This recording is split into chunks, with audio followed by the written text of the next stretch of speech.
And welcome back to the Upside Sports Network. My name is Michael. Appreciate you guys joining us for Night 5 of our fantasy football anyway, trying to get prepared for the beginning of the season. I like to draft a bunch of teams anyway, and as I've mentioned before, I use ESPN.com. So if you guys use a different platform, more than welcome to join on and draft a team along with us. We'll be drafting several different teams tonight. We'll have a little bit of a marathon tonight since we didn't do anything yesterday anyway, so this will probably go for a little while anyway.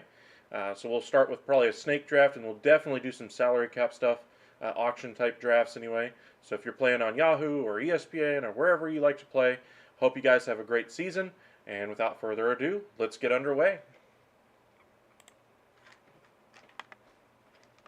Alright, so as I mentioned, I like to do ESPN.com. I've played fantasy football for 20 plus years, so I'm not a beginner. So I'm going to go ahead and click Pro. I like playing PPR nowadays. I absolutely hated it back, say, 5, even 10 years ago. But nowadays, it's all about PPR. Really makes the receivers have a lot more value than what the running backs had back in the day. 10 years ago, you would not have seen a wide receiver, in the top 5 picks. Now we have like 3 of them this year that are worthy of a top 5 selection. So let's go ahead and keep it with PPR. And as I mentioned, we're going to start off with a snake. We're going to go ahead and draft now. Let's go ahead and create or join a league anyway. Rename this one for you guys.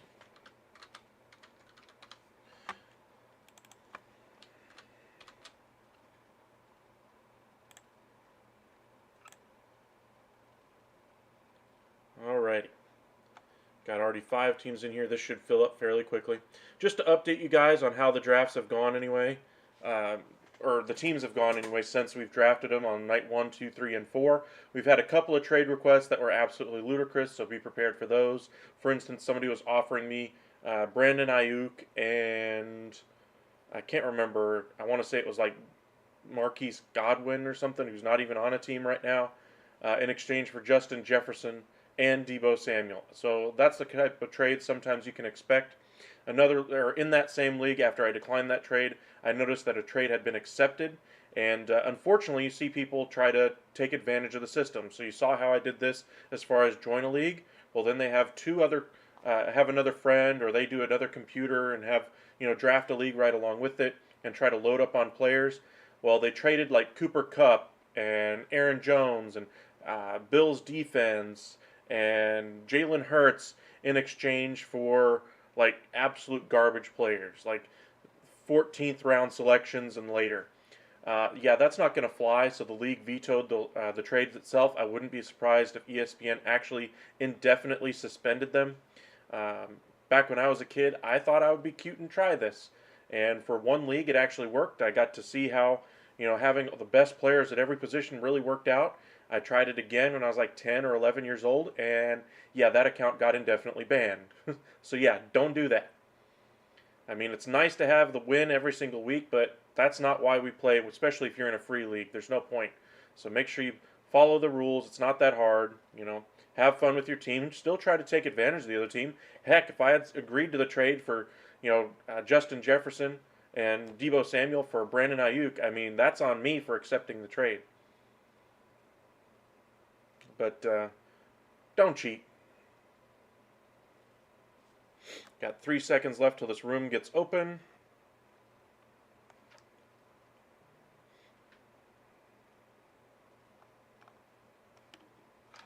And let's get in.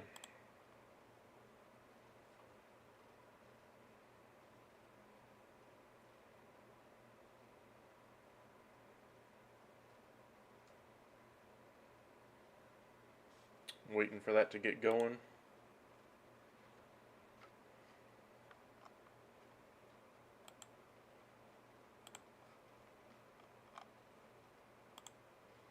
I think the running back they tossed me was Chase Edmonds, something like that.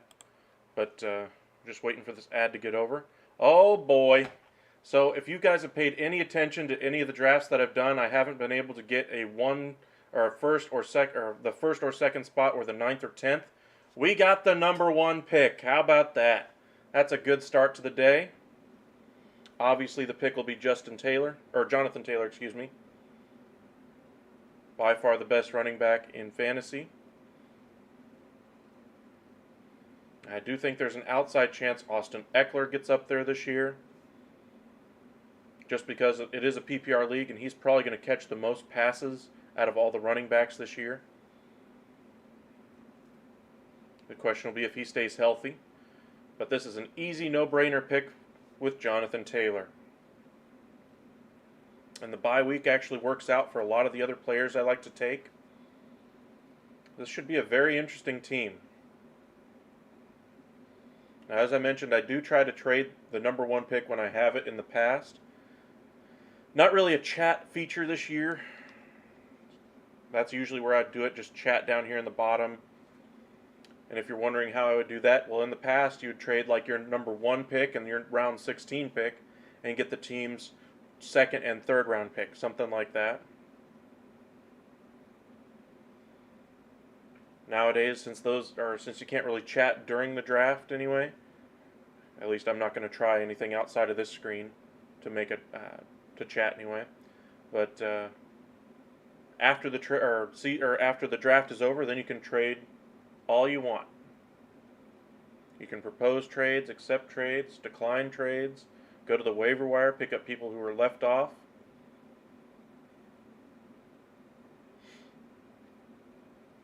But I'm sure a lot of you guys are no rookie at fantasy yourselves, so feel free to start your own league right now.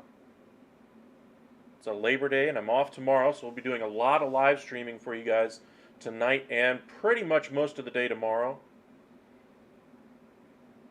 I do have to have an appointment I have to be at, probably from noon to 3. Hopefully it'll end at 3, but we'll be streaming pretty much after that.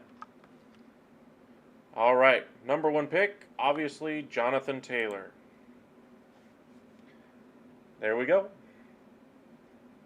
Let's see if this goes chalk. Now, with the way this draft is probably going to go, keep an eye out for these 15 through 20 players, see if anybody falls to us. And I don't really like too many of these players that fall within that range.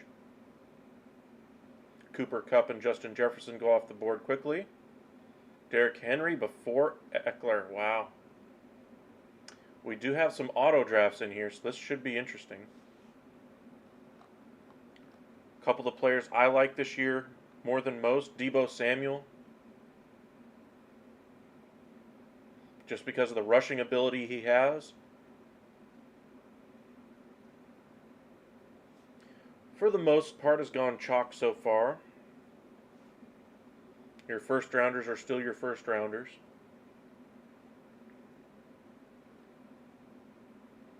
I'm just hoping Travis Kelce's there with our next pick, just to get that dynamic tight end there. Lock up that position every week.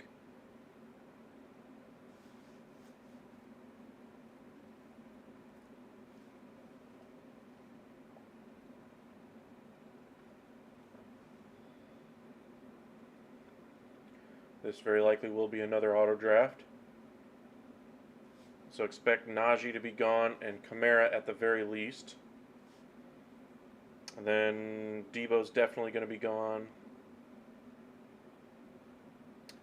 So, looking in that next group, James Conner is another running back I really like. Aaron Jones, T. Higgins, Travis Kelce. Hopefully Kelce's there for one of our two picks. Then T. Higgins probably will be the wide receiver unless James Conner is still there.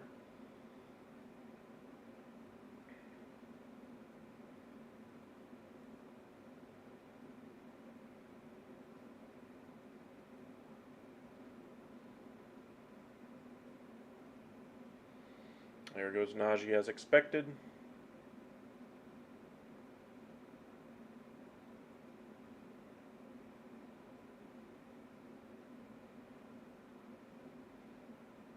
And Kamara. Mixon, okay. 7 picks left till us. Deebo's for sure going to be gone. Diggs is for sure going to be gone. Those would be my top 2 players left on the board. And there goes Diggs. And here should go Samuel. Still pretty much chalk so far in this draft. No big surprises.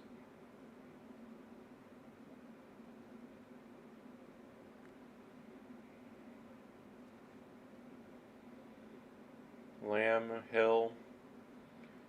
Avoiding Hill because I don't know what to expect out of that Miami offense. Fournette, avoid like the plague. Andrews, unless he's there in late in round 3, I'm not taking him.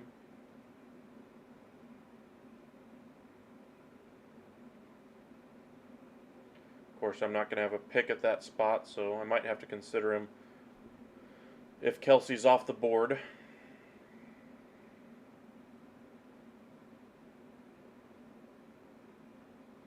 It's got a couple more auto drafts by the looks of it coming up here. Comment keeps coming in and out. What do you guys think we should do with this pick? We got 4 picks left. We're probably going to be left with Kelce, Williams, Andrews possibly, Conner, Jones, Higgins, and DJ Moore. I think I all like at this pick.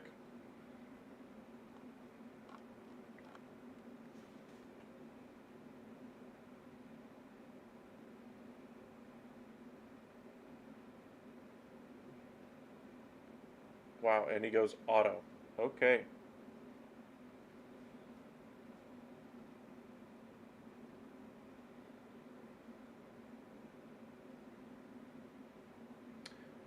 This draft might get quick here after round 5 with all these auto drafts that we're going to have. Why you sign up for a league and then not be there for the draft, I don't know.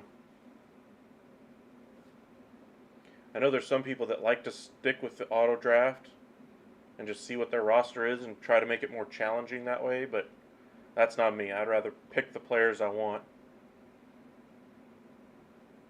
Of course, then you can't say, well, auto draft was terrible is why my team was terrible, so I guess if you're bad at fantasy, that might be a reason to auto draft. Just to at least have an excuse. 30 seconds till this one goes auto. So we're going to lose Hill here. So that leaves Fournette, Andrews, Williams, and Kelce.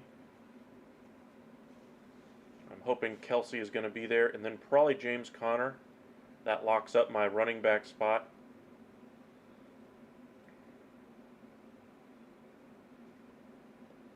I like Javonte Williams, but again, I just can't trust him yet in that offense.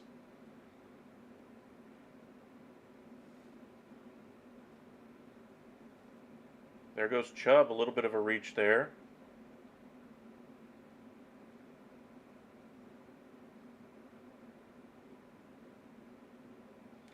Tyreek Hill is going to be left for me, but I'm not going to take the bait. I'm just hoping they take Hill or Fournette and leave me Kelsey. He's the one piece I want.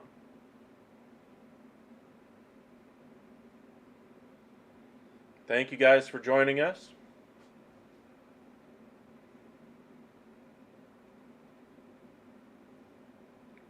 Come on, you're not an auto pick. Pick who you want. There goes Fournette. So I do get Kelsey. That's a no-brainer selection for me. I get the best tight end at that position, in my opinion. I think Andrews, I've talked about that before.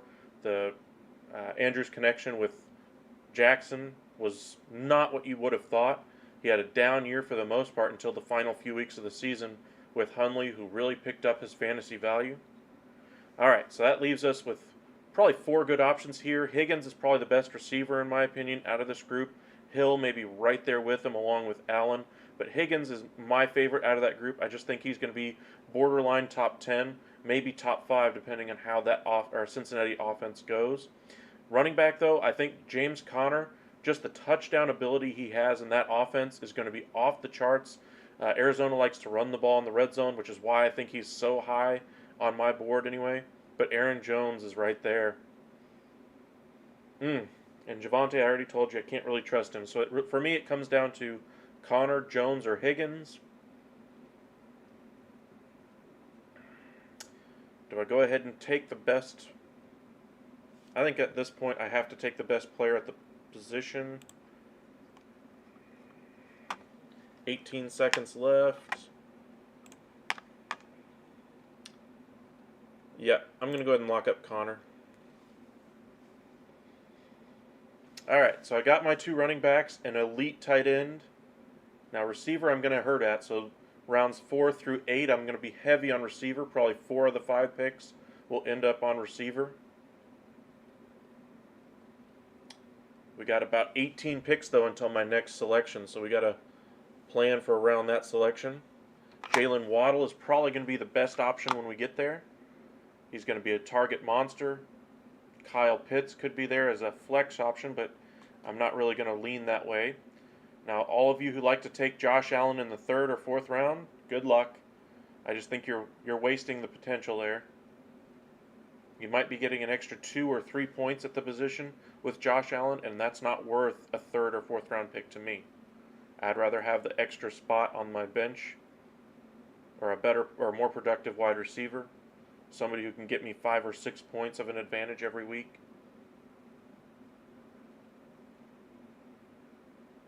Right in this range is probably where we're going to get a healthy dose of our receivers. Told you Christian Kirk is one of the guys to look out for this year. He's going to be a target monster. He didn't get $20 million a year from Jacksonville for no reason. Juju Smith-Schuster is going to be up there. Wow, Josh Allen goes really early. Looks like Hilton Head and Team Cow are going to be a reach. Hilton Head takes Kyle Pitts in the 3rd round. Wow. I mean, he's the next best tight end, I suppose, but that's really early. Ain't no way Aaron Jones falls to me. I'm not even going to toy with the idea. 16 picks.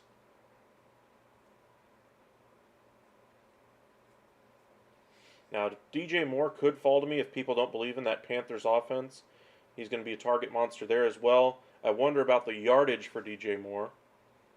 But he has a better quarterback under center this year with Baker Mayfield. Not exactly a huge upgrade, but that's a whole lot better than Cam Newton and Sam Darnold and P.J. Walker that Carolina's been trotting out there. How much better? Not much. T. Higgins easily the best receiver in my mind left on the board. Then Tyreek Hill. I just can't trust him in that Miami offense yet.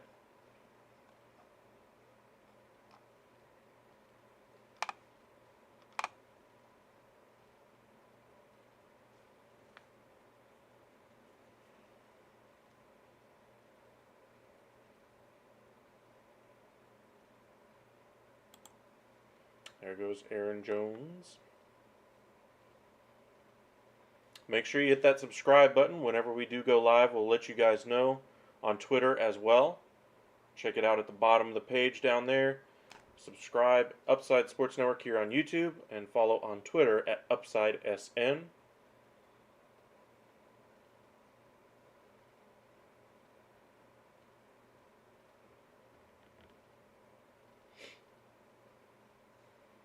If you guys have been proposed any trades in your league and you're just not sure which way to go on it, or if you're tempted to make a proposal, send us a question. Let us know. See if we can help you lean one way or the other. There goes Higgins and Williams.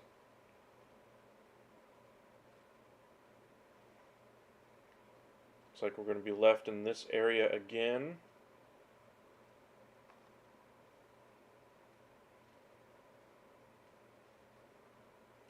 There goes Mike Williams.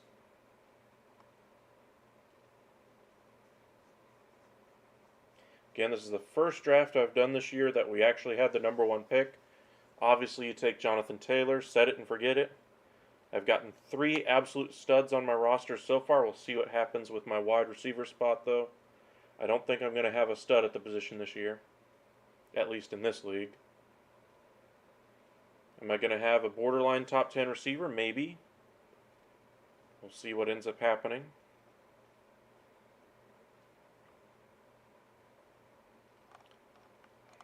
DJ Moore's probably the last of the group that could be a top 10 guy. Waddle's probably more of a top 15.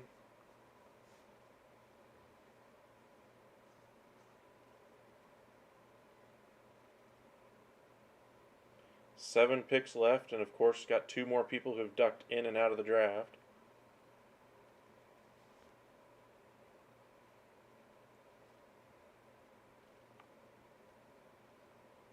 There goes A.J. Brown.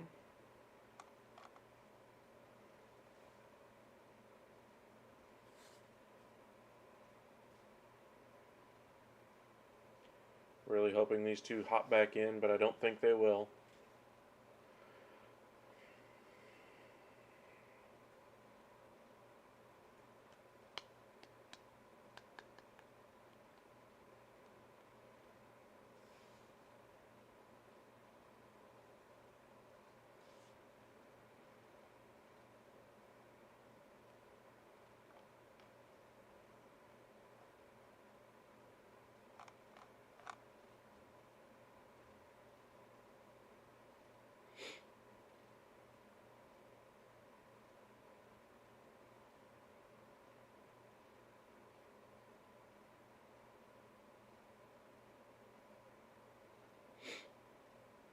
Still waiting for this pick.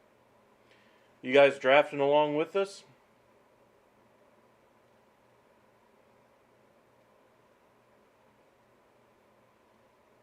You guys start your own league as well?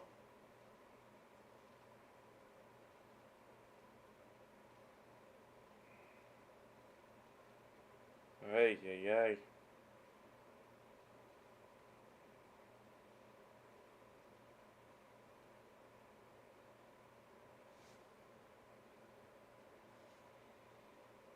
These auto picks keep checking in and leaving.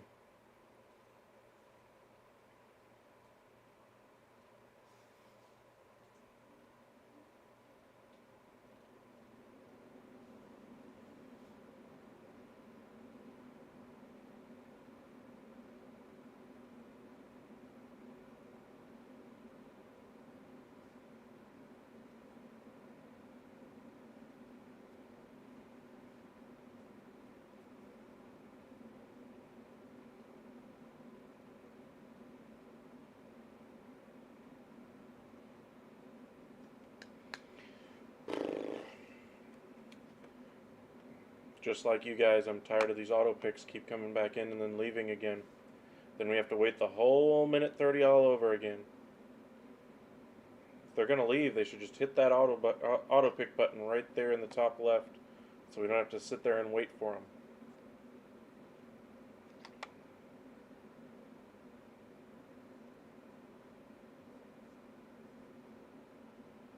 There's one of them at least.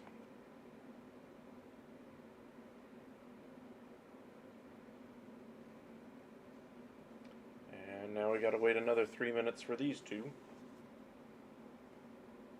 Hey, one of them came back. Alright.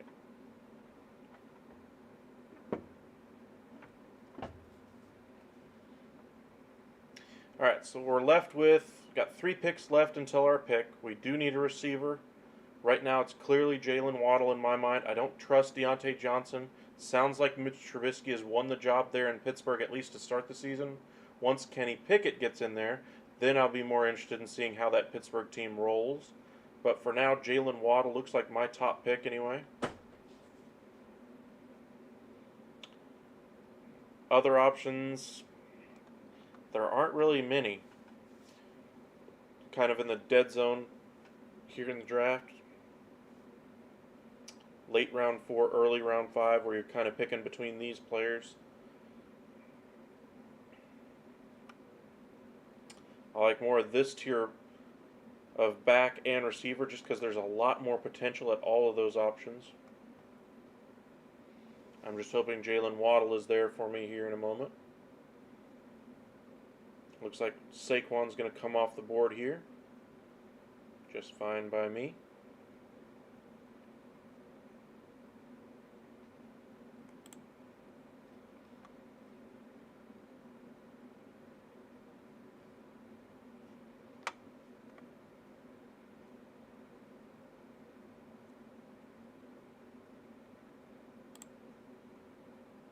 There goes Metcalf and Herbert, surprisingly.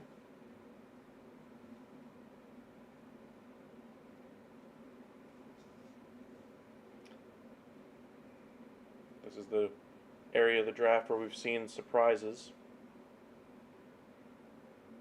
Josh Allen going really early. Nick Chubb went really early.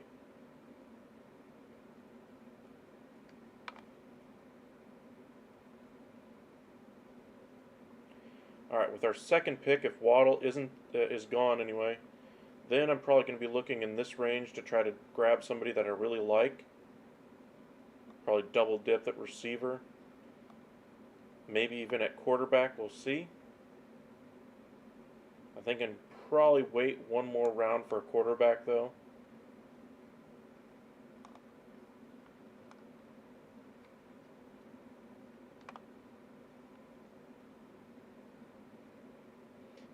Avoiding Marquise Brown. I just can't trust him in that offense either. In case the drops, all that.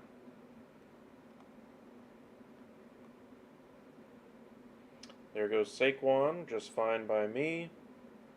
Give me Waddle. Easily picked there. Now this is the one where we got to think about how we want to go. We still have a flex spot open, so we could go for one of these other running backs. I like Diontae Johnson, but I can't draft him here as my second wide receiver. I don't think I can. I mean, 274 in production last year, and that's with a horrible Ben Roethlisberger. He was probably the best target for Ben last year, though.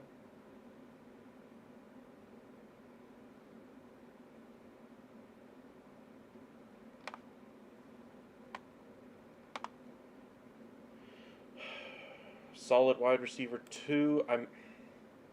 I mean, I do need a receiver. I don't really like this spot for Sutton or Judy. I think they have top 15 potential. Chalk would say Johnson. I mean, he is on a different tier than those two.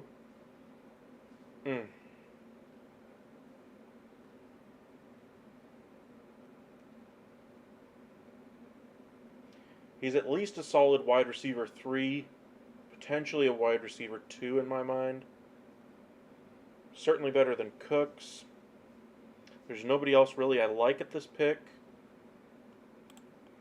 We'll go ahead and lock up Deontay Johnson. Pretty much have gone chalk with this draft so far.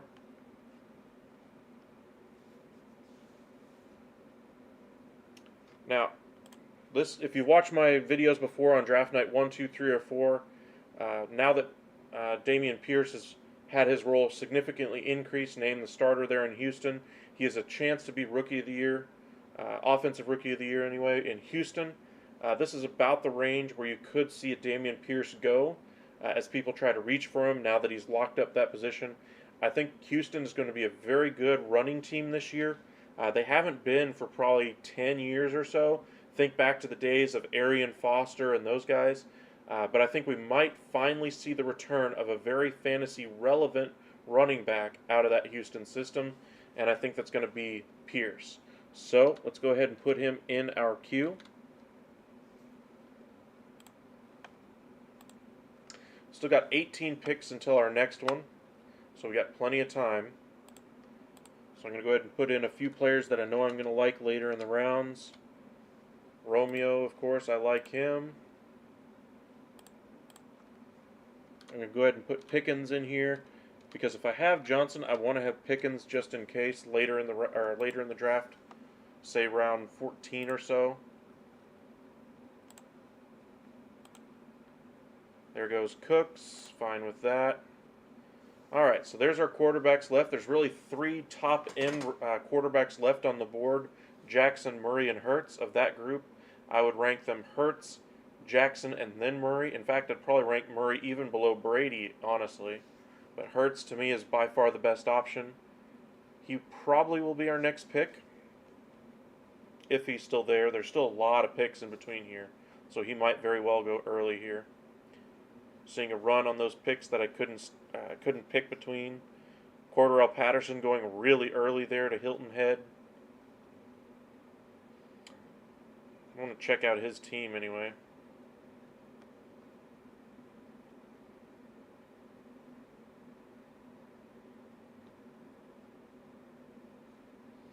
He's off the board at the moment.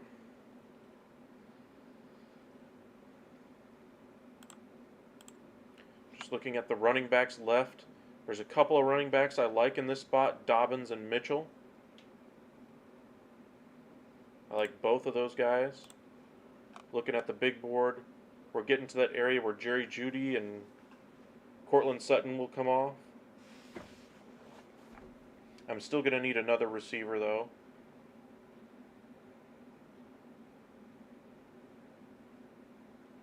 We'll see how this goes. Some of these tight ends are coming off. That's just fine. Thank you for taking Brown.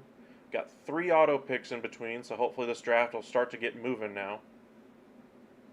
So you're looking 3 auto picks, so that means probably Amon-Ra St. Brown is the absolute earliest player that we'll have left with our pick. I would be very fine with that. I've drafted him, I think, in 3 out of the 5 leagues I think that we've seen, or that I've drafted with you guys. Gabe Davis is another one I like. Like you can see the ESPN projection on him. They see him as a similar trajectory to Chris Godwin right in here. I mean, he's a year 3 breakout. I think he's more of a wide receiver 3 to start the year. Everybody saw that 4-touchdown postseason game. Do I think he's that player? No. But do I think he's better than what he's being drafted at? Absolutely. There goes Lamar Jackson. Could see a little bit of a run here on quarterbacks. I'm hoping they keep Jalen Hurts on the board. Absolutely hate him as a quarterback in real life. Love him in fantasy. I just don't think that Philadelphia offense is going to be half as good as everybody thinks. I think they'll be able to support one fantasy receiver and then Hurts. I don't think any of the running backs will be worthy of anything. I think Goddard will have a week or 2 where he's good, but other than that, he's going to be 3 to 5 points.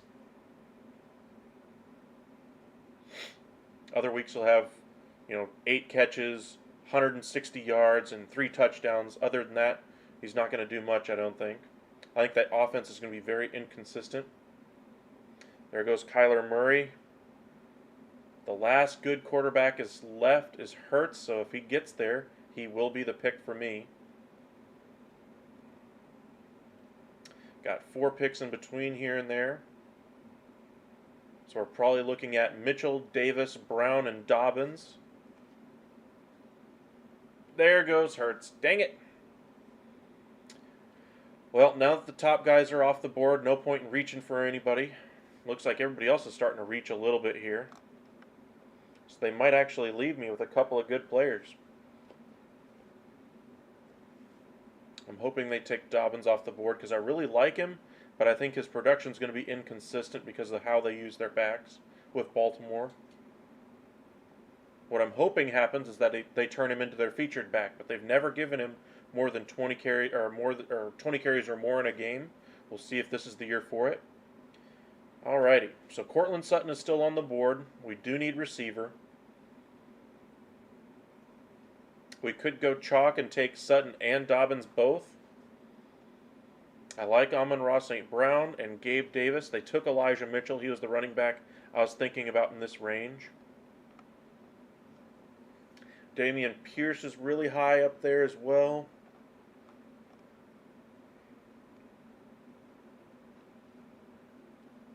Just looking at how my roster's got so far. 2 receivers, 2 running backs, and a tight end. Who do you guys think we should go with here?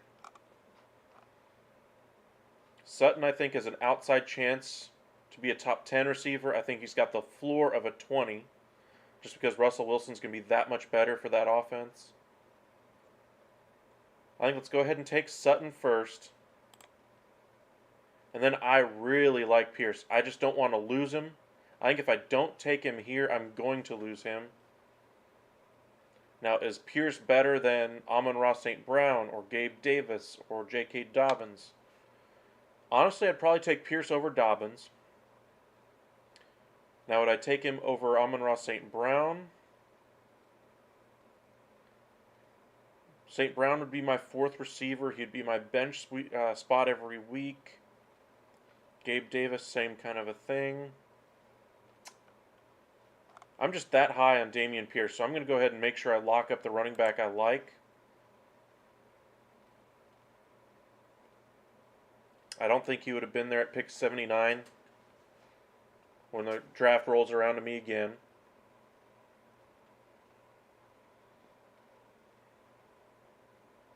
And I think there's receivers that are in this range. You know, Christian Kirk, Juju Smith-Schuster, Allen Robinson, players that I could go with that I like as a 4th receiver.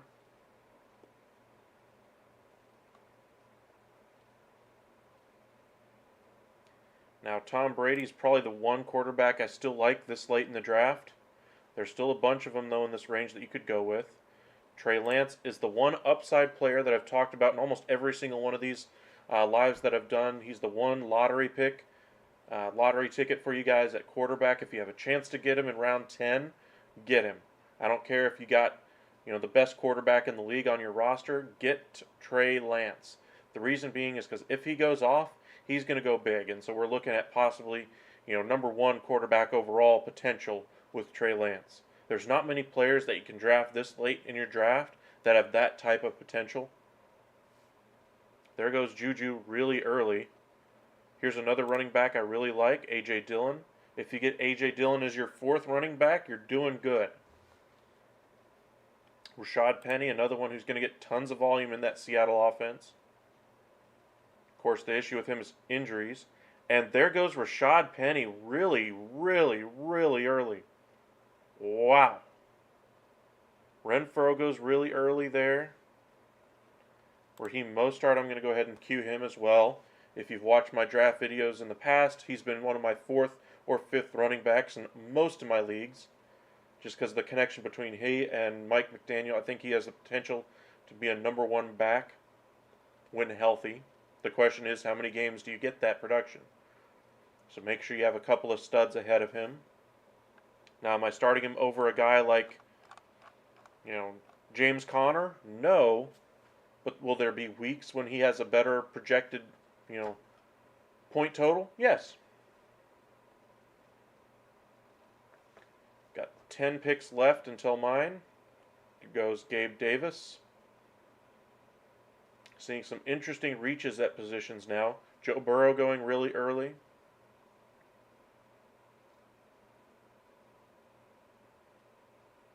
There goes Drake London.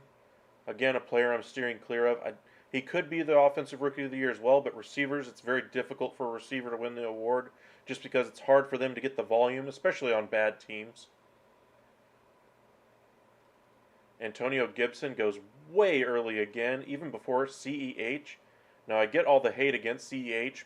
I mean, he hasn't lived up to that first round draft pick status, all that kind of thing, but my goodness. It's getting a little slanderous at this point. Got a couple of auto drafts in front of us, so I'm hoping that means Allen Robinson and Christian Kirk, one of those two is left for me. That'd be a very good fourth receiver for me. And then I'd probably go quarterback with my next pick. I mean, I really do like this running back group here, Hunt and Stevenson, but I would never know when to start them. The only way I'd start Hunt is if Chubb was out.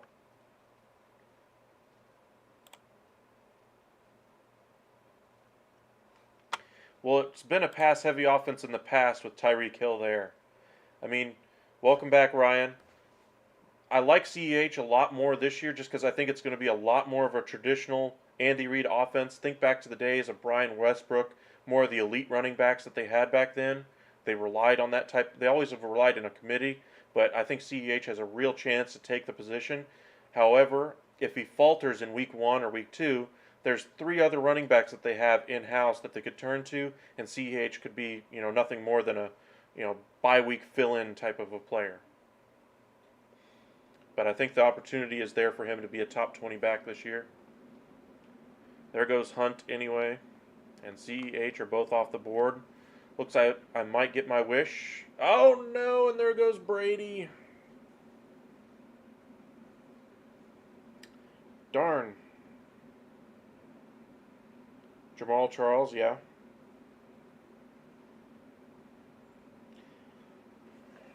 I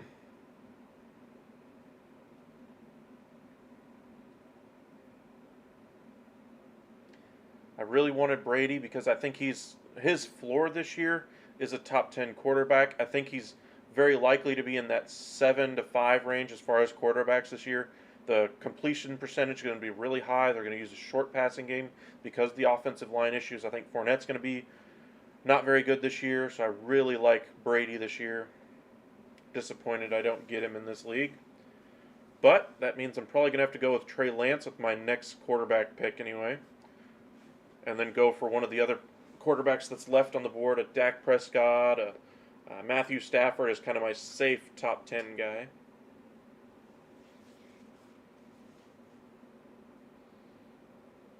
I do usually carry 2 quarterbacks.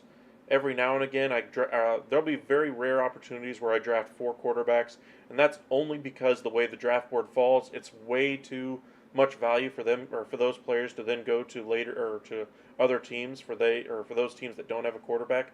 They can be stuck with those waiver wire guys, and I'll just sit those guys on my bench. There goes Christian Kirk. So this for me means Allen Robinson was my easy 4th receiver here. Go ahead and lock him up. And now I'm going to go ahead and take Trey Lance.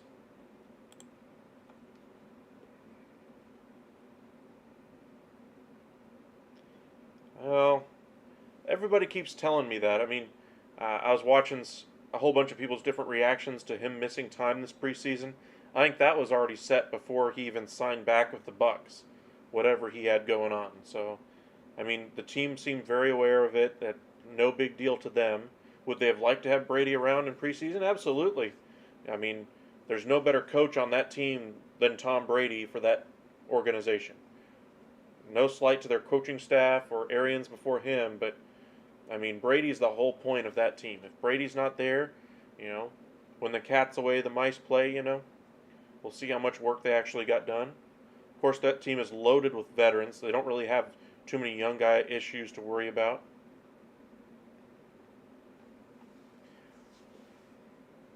Seeing some tight ends come off the board, a defense, don't do that.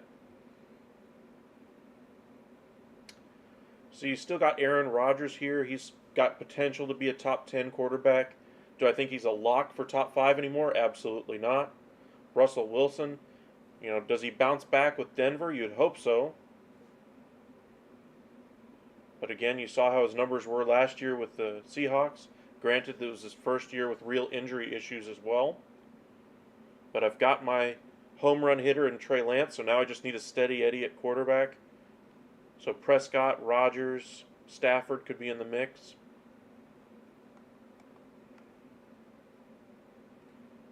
Some home run options down this late in the draft. DeAndre Hopkins could be there. I think A.J. Dillon's probably my next pick, though. Really like him as a runner. I don't think he'll get to me, but I'm really hoping he does. As far as running backs, I think he's like the third best one left. Yep. The two New England running backs that everybody tries to avoid.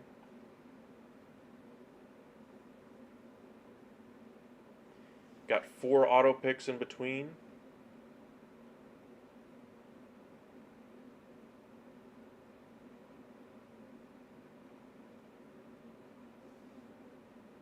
At pick 91. How many players are still left ahead of that? Pretty much chalk. I mean, you got 2 players ahead.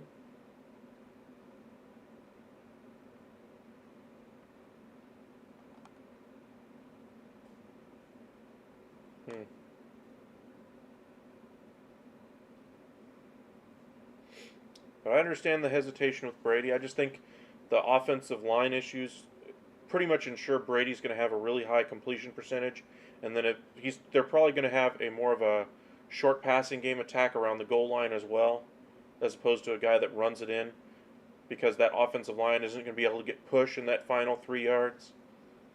I don't think Fournette's a very good runner in close either.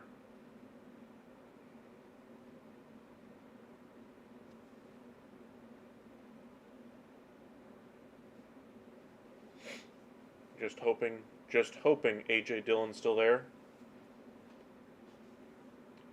I'll probably go Dillon and then Stafford or Wilson, based on who's left after Prescott and Rodgers have now come off. DeAndre Hopkins could be a good 5th receiver for me, but I don't think so.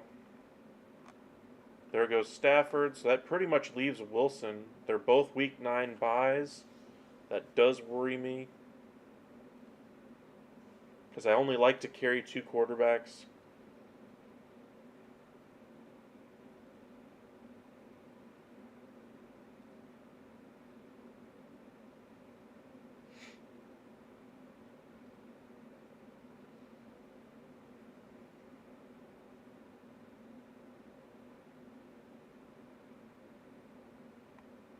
Got 4 picks left. Just leave me A.J. Dillon. If I had to pick between Wilson and Dillon for who to be left at my next pick, Dillon all the way. This late in the draft, I want home run options, and I think Dillon has a chance to be a top 20 back.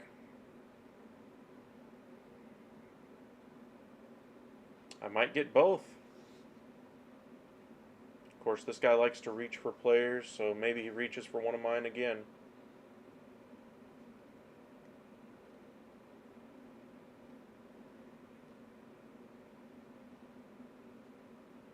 No! Well, there goes Dillon. Hopkins before him. I still have Ramondre on the board, so he's probably the safest bet at running back left after Dillon's gone. I could go Wilson here at quarterback. Who's left at the position? Derek Carr. It's a big drop-off between Wilson, Carr, and Cousins.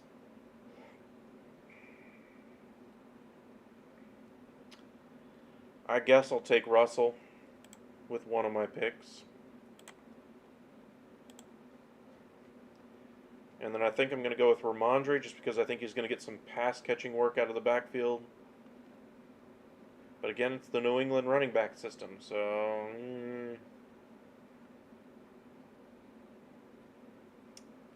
Nobody else really of any interest to me at this point. and I'm steering away from the New York Giants offense at all costs.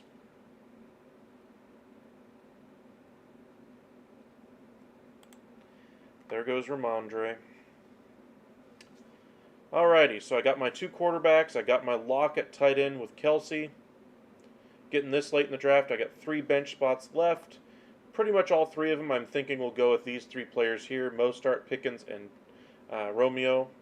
We'll see how it goes. Hopefully they'll be there at my next selection. Mostert will probably be my next pick.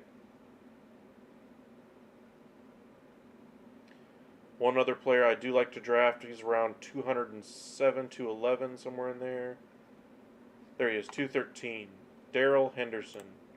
He has a chance to take over that Rams backfield this year if Akers falters yet again. I mean, he's done it in the past. Injury issues. I think the injury issues are finally going to get him, though. I think they might have sapped his legs last year. Average carry last year, I think, was 2.9 yards a carry, 2.7, something like that. Darrell Henderson, 4.5. He's the more effective runner out of that backfield. And as much as McVay would like to have a 2 running back system there, I think he's clearly going to see Henderson be the more effective of the 2. Now, could they bring somebody in to mix in there and have Akers be the 3rd back of that group? Sure. But Henderson, I think, would probably be the next option there at running back.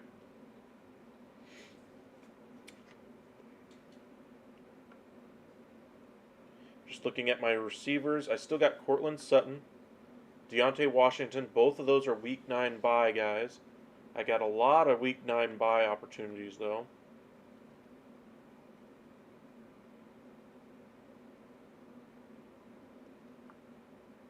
Couple of New England guys coming off the board here.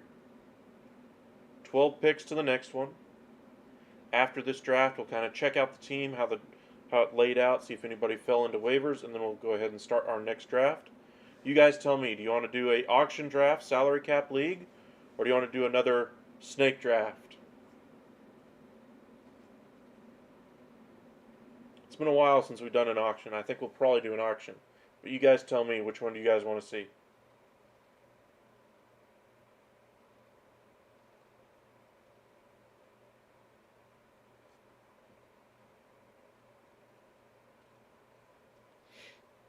Thank you for the like. Appreciate that.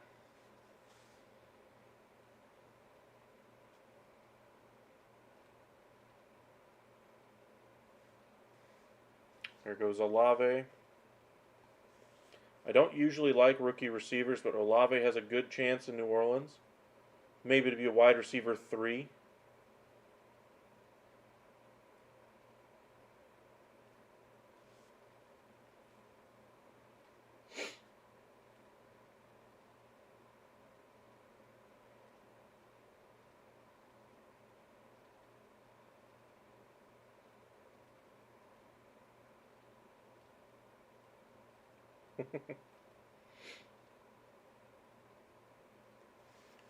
Seven picks until the next. There goes Gallup. Another good opportunity for him if he can finally stay healthy. He was Mr. Consistent in that offense until he finally got hit by the injury bug. Even as a wide receiver 3 or 4 in Dallas over the last couple of years, Gallup has been able to put up numbers.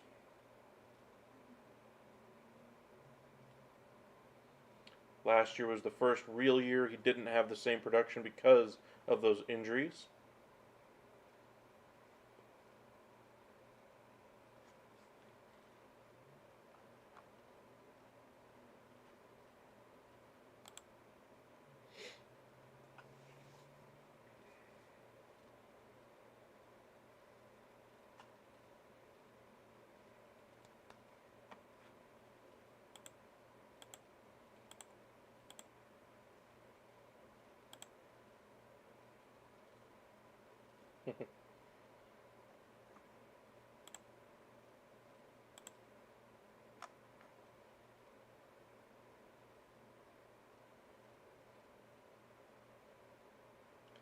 Not too many great options left in this at this point in the draft. Chase Claypool is there.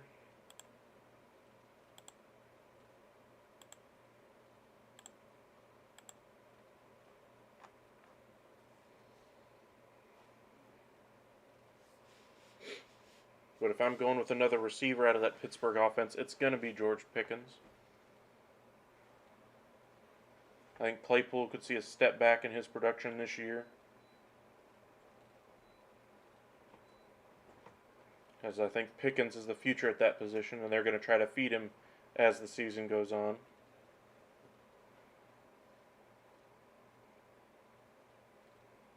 Michael Carter's a good starting running back option if you're looking for a running back this late. Could do worse than Michael Carter. Do I want him on my team? No, thank you.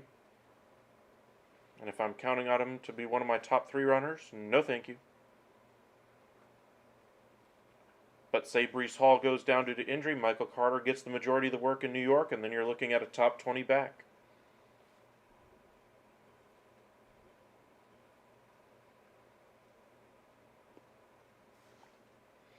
But again, Raheem Mostert's my next choice at running back.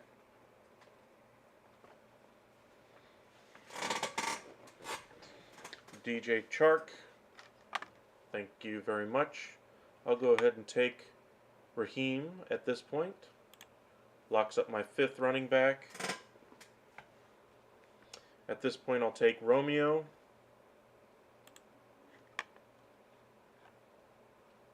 And I still got 1 bench spot left. Probably going to go to George Pickens. Or Darrell Henderson, we'll see which one ends up getting it. Now this is where you look at your defense. Remember to always look for your if by this point in the draft somebody's always taken the top defense off the board, which in my mind is Buffalo. The next best defense this year to have, in my opinion, is going to be the 49ers defense. That defense it looks like a world beater this year. It looks like they have a Super Bowl type roster again. We'll see if they can kind of put it all together. The Saints defense, while good, I think they're going to have a lot of mistakes on the offensive side that'll put them in very bad situations and cost them a chance to keep the other team out of the end zone. Packers, I think they're also going to be more conservative offensively, which should lead to lower scoring games, but I don't see them being as productive as they have been over the last few years. So the 49ers, for me, are the team I want if I'm trying to go with a season-long defense. But remember, you can always stream a defense. So look at your week 1 options, see who's playing the Jets, see who's playing the Falcons, the Bears, teams that are not going to have great offenses, and take advantage of those on your bye week. Jacoby Brissett of the Cleveland Browns is also a quarterback who could give up a fair amount of interceptions this season. So going up against the Cleveland Browns might not be a good option once Deshaun's back, but until then, could work out very well.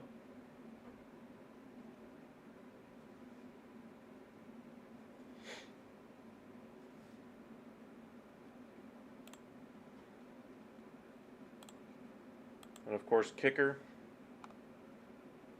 My kicker this year is Brandon McManus. I think the Denver kicking game, which is always good, should get a lot better now with more red zone opportunities. Even if they don't cash in on them, I still think the Denver opportunity to score more is going to lead to more points for McManus. Gay out of the Rams is very good. Folk out of New England is good. One kicker to avoid is Tyler Bass, just because of the misses. Not that he's a bad kicker, it's just that he plays in Buffalo and there's going to be missed kicks because of the weather at times. Plus, they like to go for it on 4th down.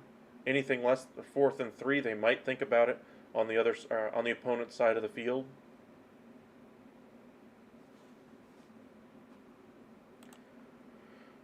Daniel Carlson last year, fairly accurate kicker. Got decent opportunities from beyond 50.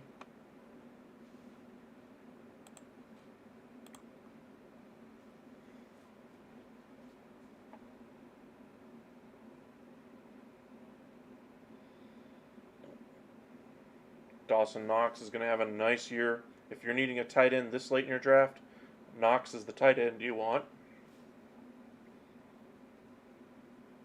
He's one of only 2 players on that team that has any size in the red zone, the other being Gabe Davis.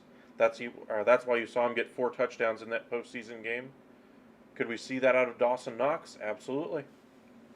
They're still going to try to feed it to Diggs and that kind of thing, but Dawson Knox should be in line for a big uptick Now, if we see Odell go there, might be bad for his target share, but the touchdowns could still be there for you.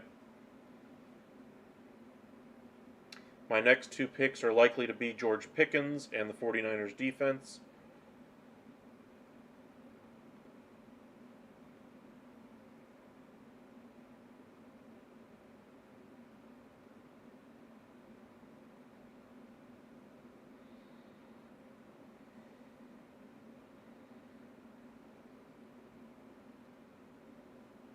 Marcus Mariota is drafted. What the heck? Okay, here comes Pickens off the clock or off the block for me. Bye-bye. And now the 49ers defense is the clear choice here. Bye-bye. And now I have the last pick in this draft, so as soon as this is all over, we'll go ahead and get the next one going here in just a moment.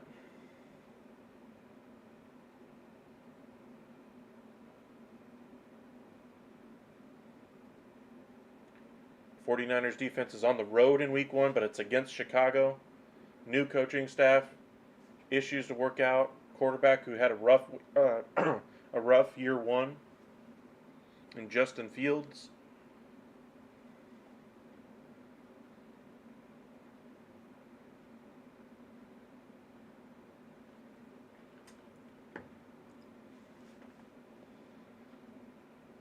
A lot of changes on that defense as well. So I think Chicago's going to try to run the ball quite a bit. And that's a good run defense in the 49ers for me. And then I still like them for season long as well. Even though they play in the NFC West, I may have to stream a defense every now and again when they go up against the Rams or somebody like that. But I still like their chances. Somebody drafting Treylon Burks. Sounds like he could be a third-string receiver on that team, unfortunately. Sounds like he's having difficulty with route concepts and that kind of thing with the Tennessee Titans. Looks like he has all the attributes, but just hasn't been able to get it going there with Tennessee quite yet. Not unheard of from the wide receiver position. Doesn't mean you can't still be valuable.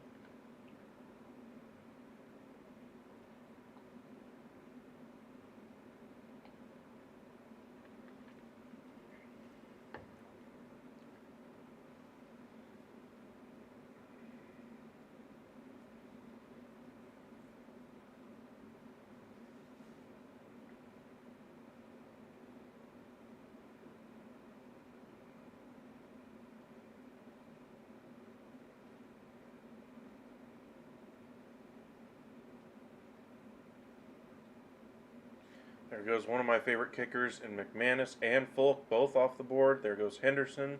It's a good pick for them this late in the draft. At this point, probably Prater is the guy I want.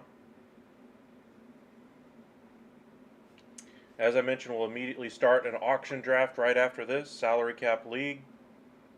And there goes Prater, of course, because this guy keeps drafting the guy I'm interested in.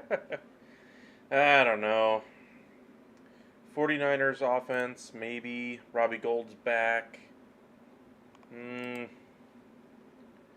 Tampa Bay, Ryan Suckup. Didn't get much opportunity from 50 last year. Not much upside opportunity there. Dustin Hopkins, 2 of 5 from deep last year. Again, not a lot of confidence. Mason Crosby has had his ups and downs. No. Boswell, another one who's had his ups and downs. Look at the kicks from 50 plus though last year. Fairly accurate.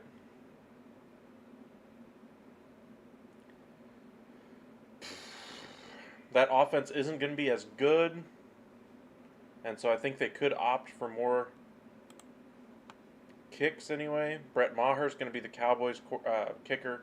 Don't let that free agency status, fool you. Joey Sly's a big leg, but very inaccurate. I'll go ahead and take Mason Crosby, I think. Yeah. Alright, so there's the team. First overall pick, we ended up with Jonathan Taylor, as I mentioned. Trey Lance is our quarterback. He's going up against the Chicago defense that's gotten a lot of turnover. Russell Wilson is going up against his former team in the Seattle Seahawks. You tell me which one's going to have a better week. Looking at the rest of the roster, we got Connors, our running back 2. To me, he's a running back 1, so I got 2 really good running backs to start off my team. And then to me, the best tight end in fantasy, Travis Kelce. My wide receiver spot is very thin, though, with Jalen Waddle and Johnson as my starters. I do think they'll have decent week 1s just because they have veterans throwing to them. They have that connection already with with Waddle and Tua Tagovailoa.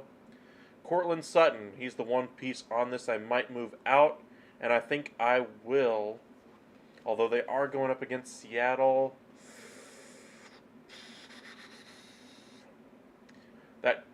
I think the only reason why I'm not going to put Pierce in there for week 1 is because the Colts defense, they have a new defensive coordinator there, though, in Indianapolis. But for now, I'm going to leave my lineup as it is. Russell Wilson's going to be my starter now. Nobody's out, so I can't move him to IR yet. But, all right, so there's the team.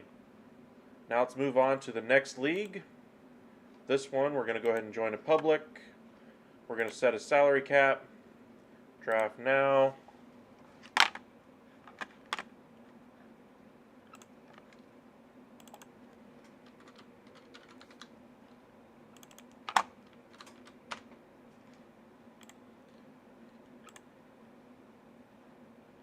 There we go. Got 3 teams already in. We'll see if this fills up over the next 4 minutes.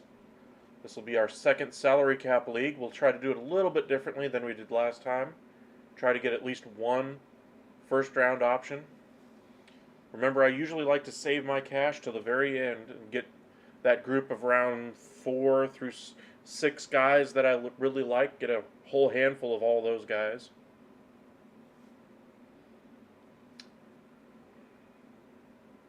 I just like that strategy. Now, of course, it makes your lineup decisions a little tougher.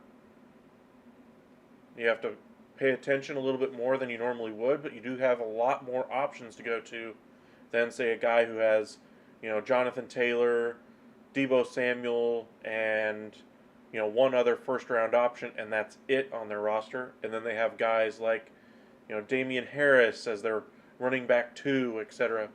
That's a lot more difficult to manage, in my opinion.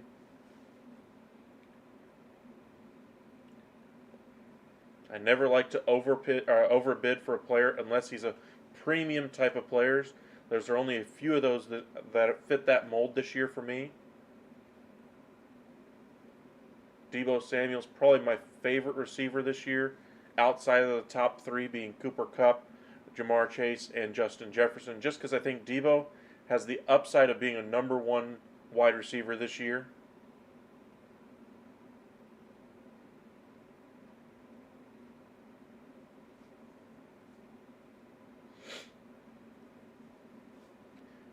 Got 4 teams in. Hopefully we get a few more here. Cowboys joke, really? Fine by me.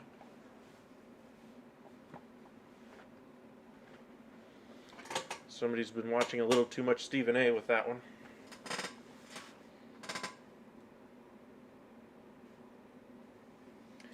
Now we're filling in. You remember the last time we did a auction draft anyway, it took us 20 minutes just to start it because it was very few people signed up at that hour anyway. We're only starting it here at 6:40 anyway, Central Time.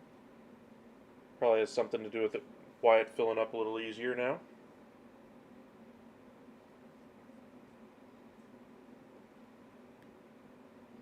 But again, we like to do ESPN.com leagues. I understand if you guys like Yahoo or something like that, good on you. Go ahead and join a fantasy league, draft alongside us.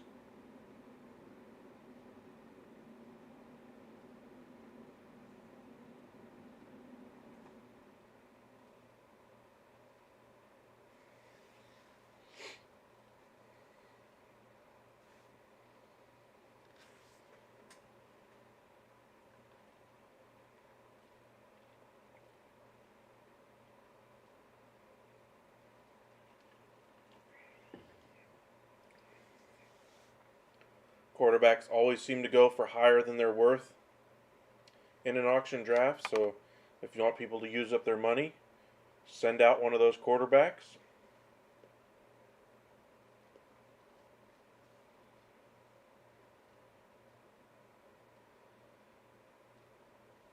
Can usually count on one of the Cowboys or New York players or the Rams.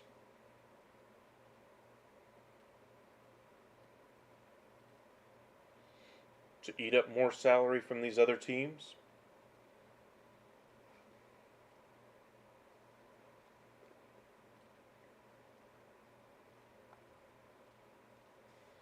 $20 here till the start. Got one slot still open, unfortunately. Hoping they can fill it here in the next 10 seconds. Come on, come on, fill it. Fill it.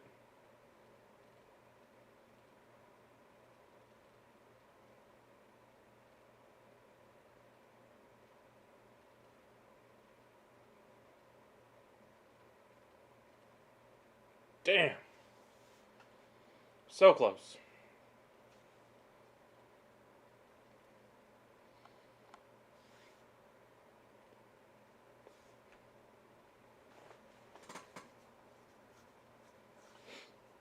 Just waiting for this auction draft to get going.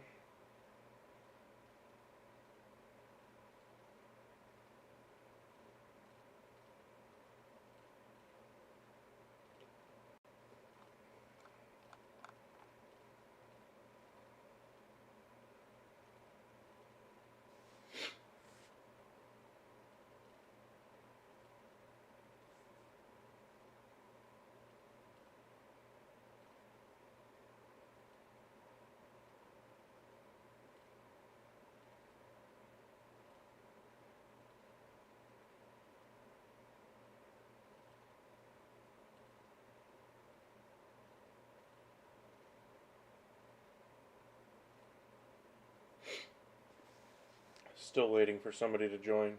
Come on now. If you guys want to draft alongside us, hit join a league, have some fun.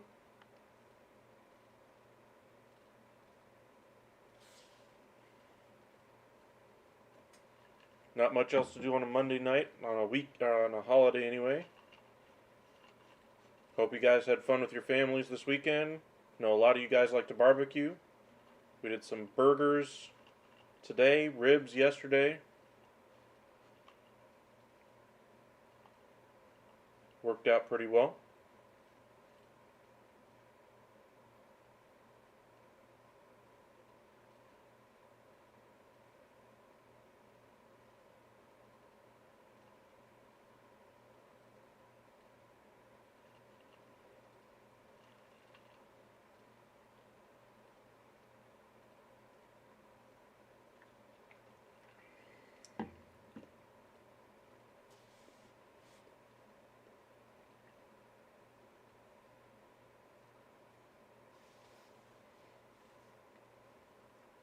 Come on now, somebody hit join a league. Let's go.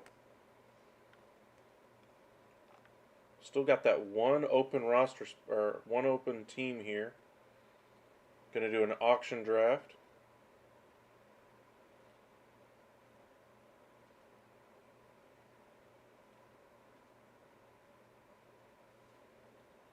There we go.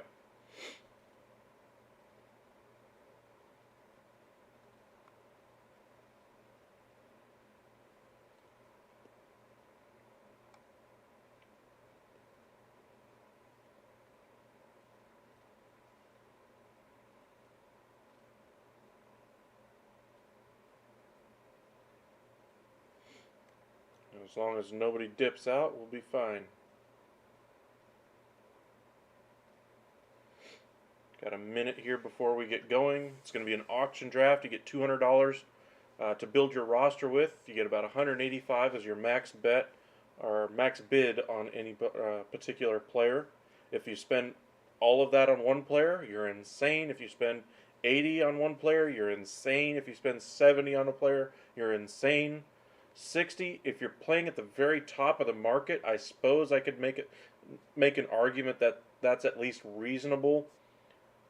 But for the most part, you're insane. If you spend more than 30 on a quarterback, you're insane. Don't do it. Now, if you're the last roster spot on your roster and you want to make sure you get the player you want, bid your maximum amount on that player, that's different. But if you're talking your first player on your roster and you're spending that much, no. 30 seconds here till we get going.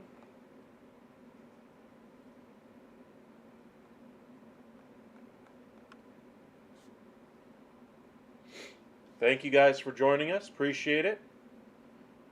Hit that like button if you haven't already. Follow us on Twitter at UpsideSN. Hit that subscribe button here on YouTube.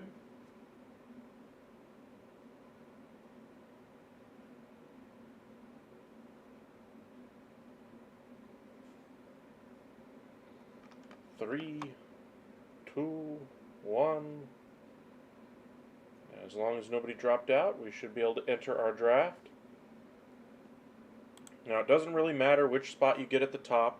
So if you see somebody, or if you see me on the very left side, it just means the order in which you nominate players. So don't worry too much about that.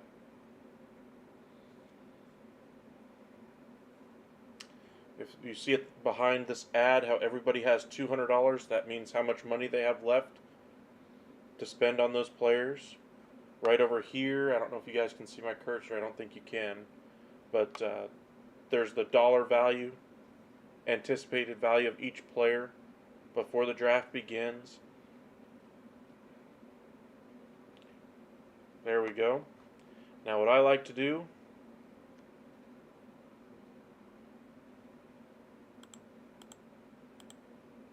I like to show the maximum offer. So you see how everybody went to 185?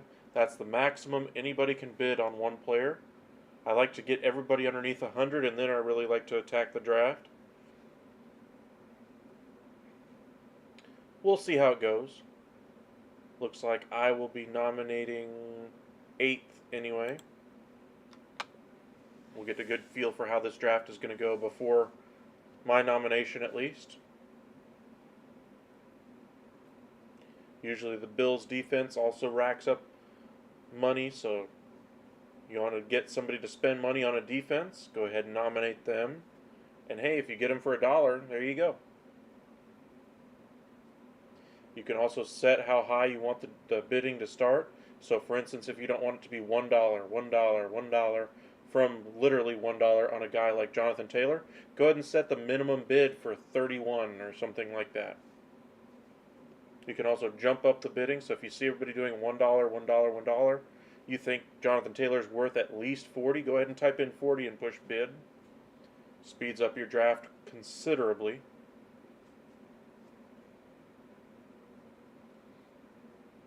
I'm just hoping there aren't too many autos. Usually 2 or 3 autos are healthy to kind of keep the auction or keep the draft values high enough. For players that you don't want, that way you can build a roster that you really like.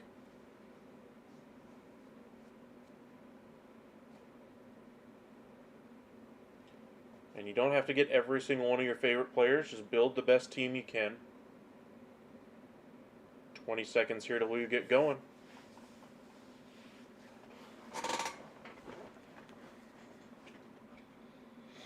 Auction draft, though, you can't just look away and forget about it, otherwise you might miss a player you really like.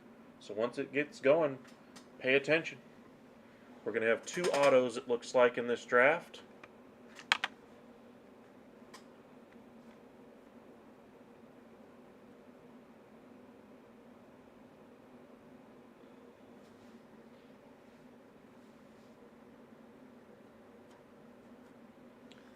Okay, why is it taking you so long to nominate a player?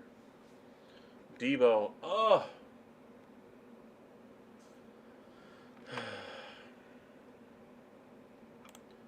Go ahead and put in a bid at this low at least. Ain't no way I'm going to get him for this, but yeah.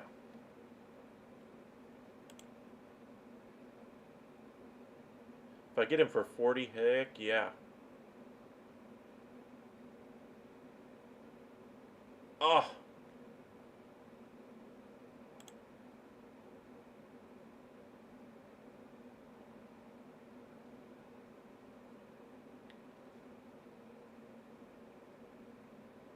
shoot. Okay.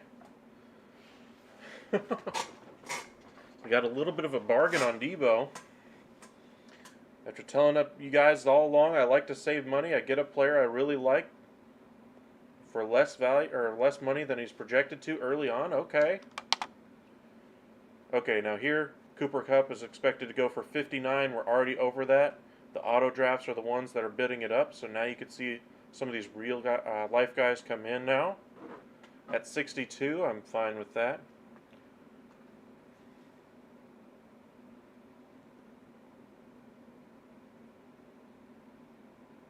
There's not a $20 difference in an auction draft between Kupp and Debo.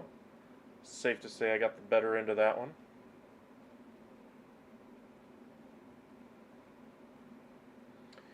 I guess we're going to have receivers early.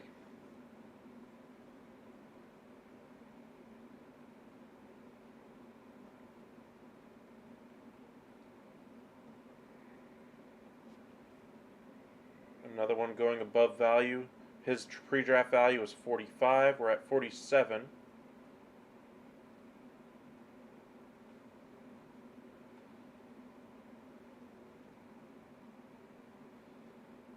Very odd draft so far.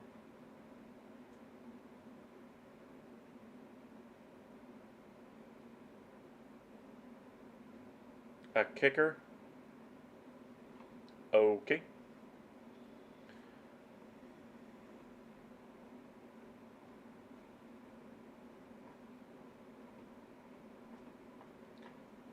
Sorry, I really like Justin Tucker, but I'm not bidding on a kicker. Save my money for guys like A.J. Dillon, for pretty much anybody else. Finally, we get the number one player on the board, Jonathan Taylor. We'll see what he ends up going for. There's somebody bidding up to 55 already, jumping up his bidding.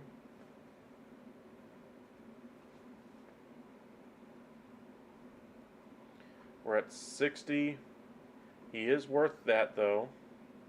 I'm not willing to go that high. I want a more deep roster. I don't necessarily want Cadillacs.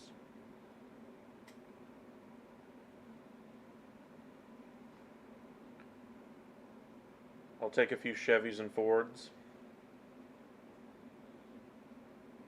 Because when you go with the Cadillacs, you're going to end up with a few Pintos, for those of you who are car people. We're at 64 right now. And there he goes. Honestly surprised he didn't go for a little higher. I'm definitely going to throw out a quarterback here just to see how people bid.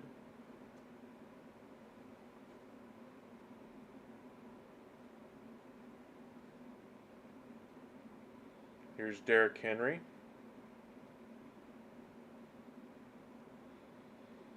I'm not comfortable going up that high for Derrick Henry, even though he's going to be the highest paid running back in football this year at $14 million, I believe. To me, there's a number of other running backs I'd rather have. Auto draft not letting him get away with it.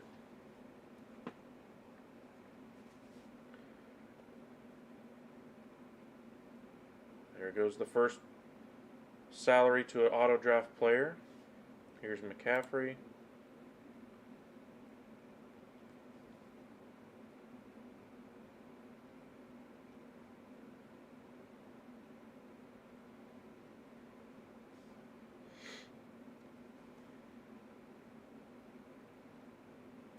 Looks like we got some patient teams here.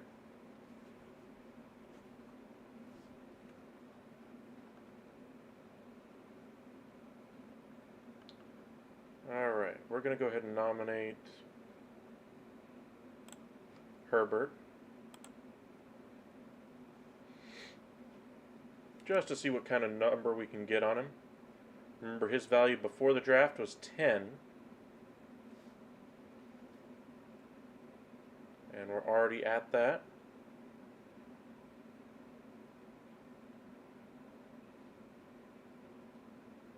Looks like we could have a little bit of a bidding war between 15 and Young. That's just fine.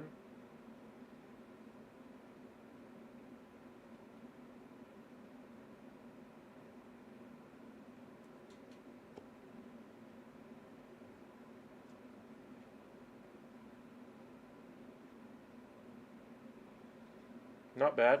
Was hoping for more money, but I'll take it.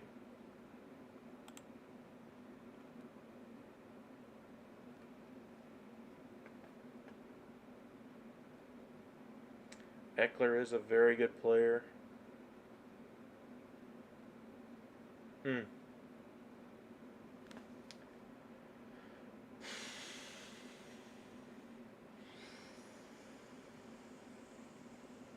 It's a little bit of a bargain there for Peterson, getting Eckler for 56.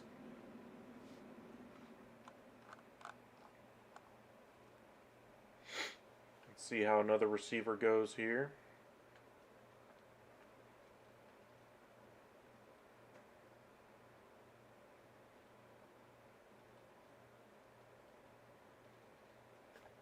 We're already over his value at 59.60. Okay.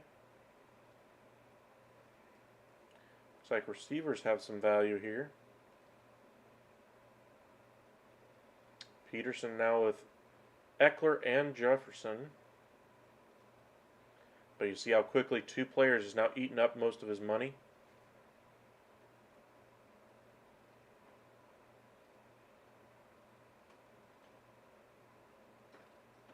Welcome in, sir.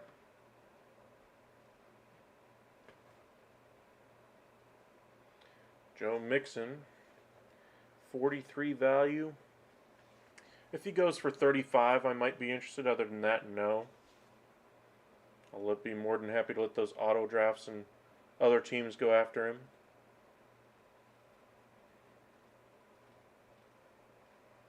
It's already over where I would go. That's really good value, though, for the auto draft to get him for 36.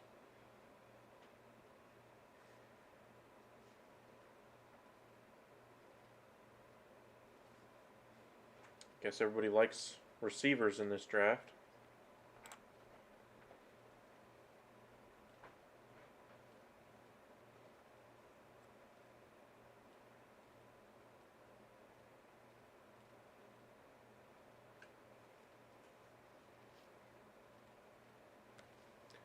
There we go.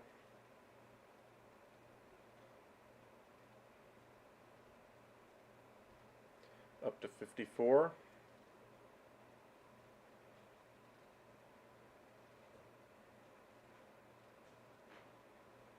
Looks like two teams haven't really spent any money yet.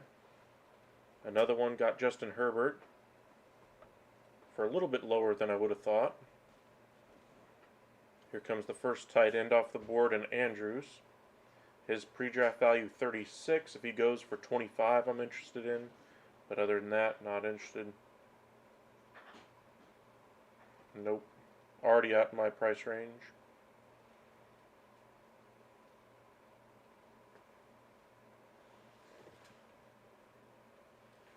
Appreciate you guys joining us. Now we're over his value. That's just fine by me.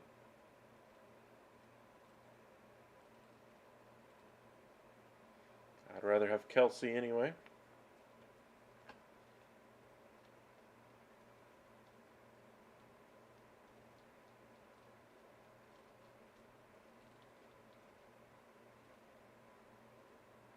Another kicker.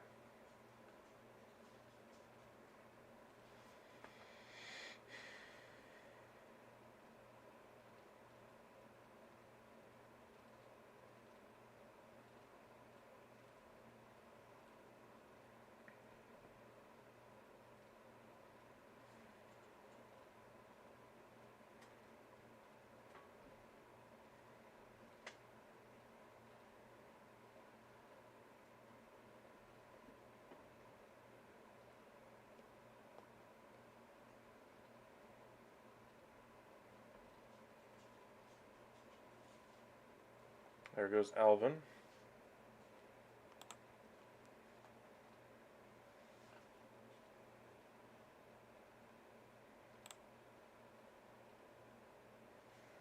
Pre-draft value 46.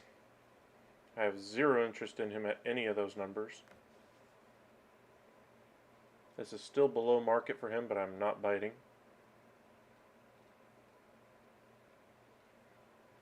You can take them all you want, Brock. Got a couple of players, or a couple of picks anyway, until I nominate.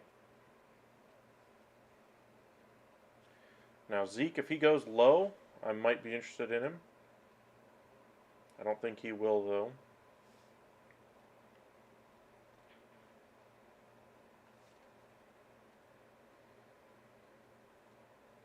Yep. We're about to his pre-draft value. Not interested.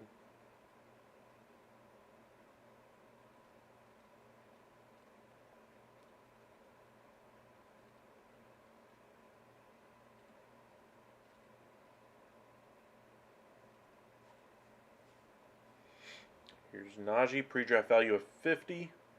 If he goes for 45, probably going to be interested. If he goes for more than 50, not interested.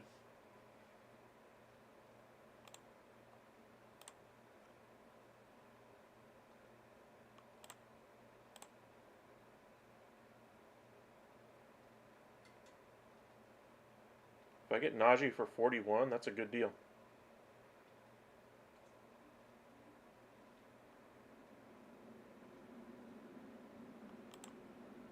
43, that's still probably a good deal for a first round running back, but that might be my cap. Yep, there we go. So I shockingly end up with a first and second round player. I never end up with that type of player on my roster. Okay. Alright, let's go ahead and nominate Saquon. See how the New York market does in this draft.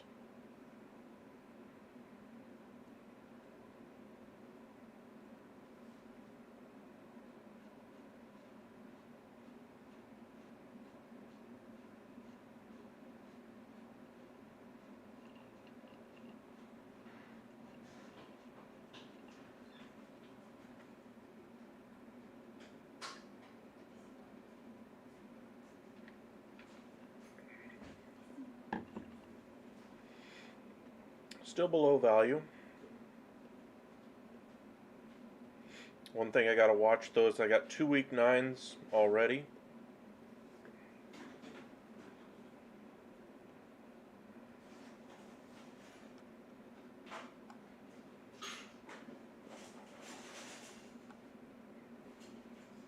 Still can't believe I got Harris for 43.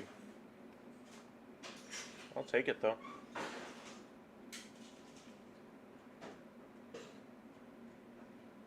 Looks like he's gone for above value. Another nice nomination in my opinion. And that takes another big stack down a little bit. Dalvin Cook, pre-draft value 49. If he goes for 40 or less, I'm interested in it.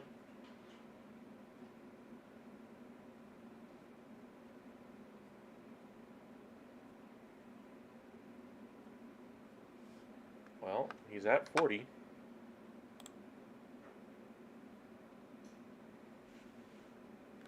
I think that's my cap right there. Looks like there's several other teams still interested in him. He should go up a little bit more.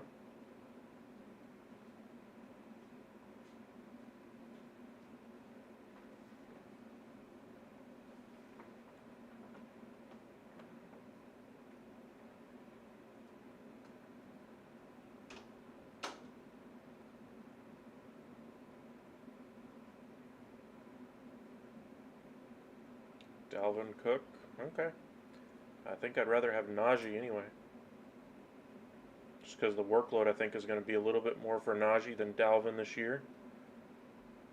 Going to more of a pass-happy offense there. Alright, Aaron Jones, pre-draft value 32.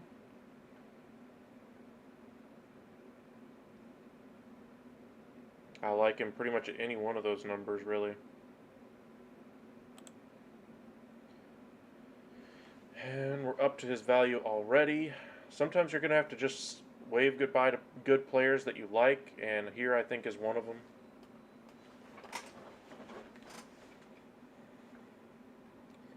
I could bid here, but that would knock my total down to 70 and change. Can't do it.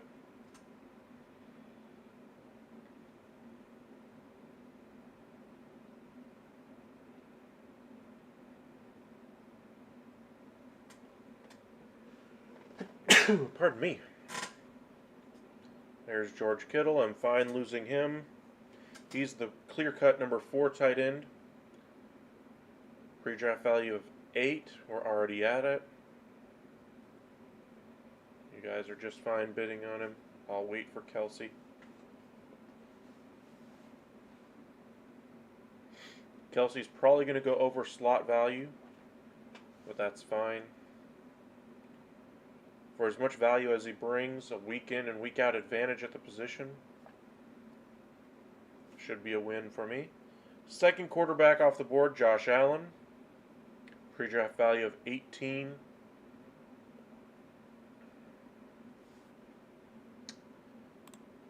Bid 15 and just see if I get lucky. No.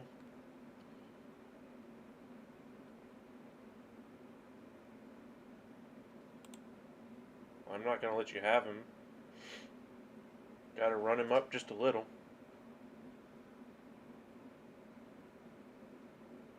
There we go. Finally someone else bids.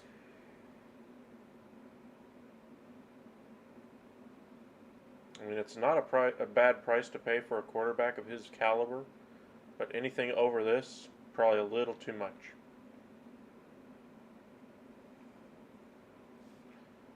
Just check on Team Young's roster. Cooper Kupp, Jamar Chase, 2 top 5 picks, along with the best quarterback in fantasy, and George Kittle. And he's got 40 to play with still, but he has no running backs, no flex. We'll see how he finishes out his roster. Here's Swift, pre-draft value 42.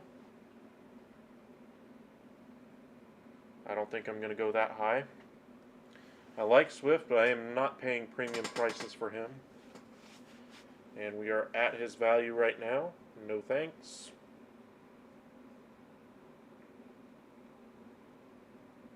Auto draft bites down on that one. Bills defense. This should go up, if I'm guessing, probably to about a 10 is what we would normally see it at. You'll notice its pre-draft value 1. Why? Because you should not be bidding on a defense.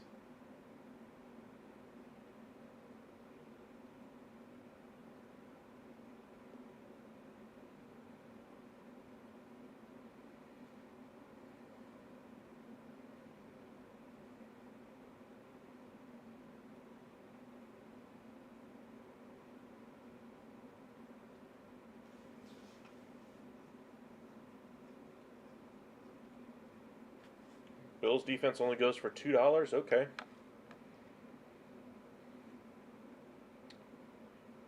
Stephon Diggs, 44.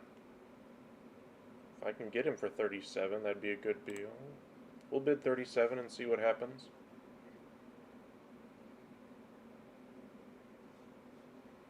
It's still a deal at 39.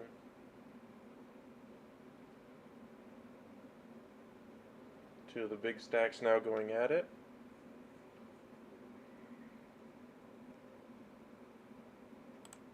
I got to bid 1 at least. There we go. Now his value is about where it should be. I'll drop out there.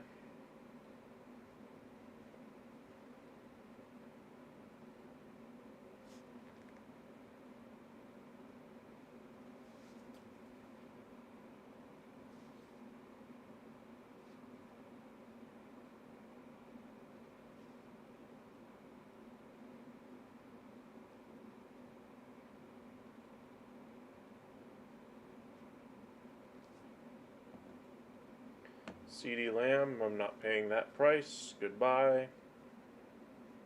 Tyreek Hill, another receiver I don't want on my team. I'm very curious to see how they use him in Miami first. Of course, the preseason game he was in, first play of the game, 51 yards over the top. But of course, Waddle's been injured.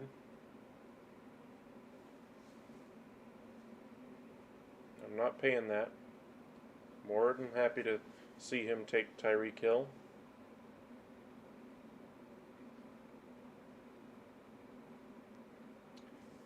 Kelsey, Connor, Higgins. Moore, Chubb are still very good players that are left.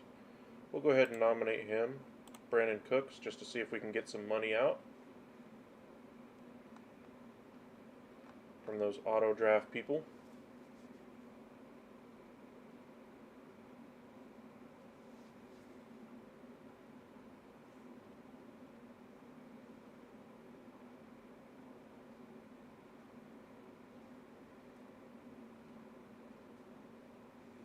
Team Brock looks like he's going to bite down on this one too.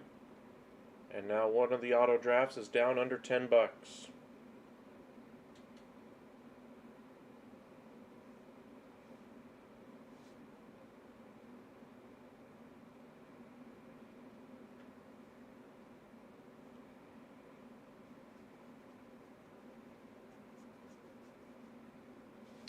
Alright, now there's my top running back left on the board in James Conner. 33 value, he's worth every penny in my opinion.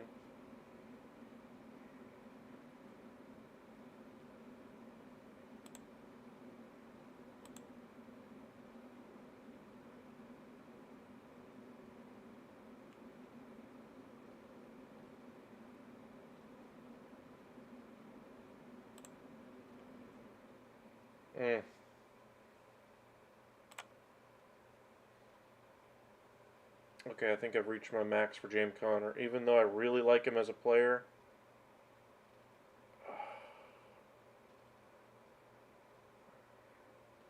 I can't go that high for James Conner.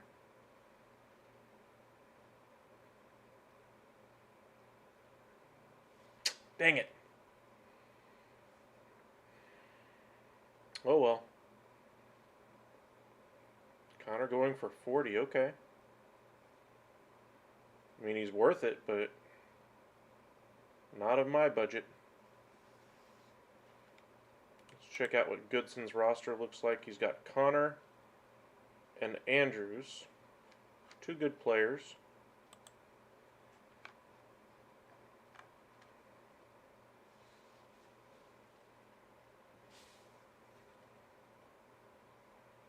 Here's Cam Akers, just fine letting him go for literally $5 if that's what he goes for.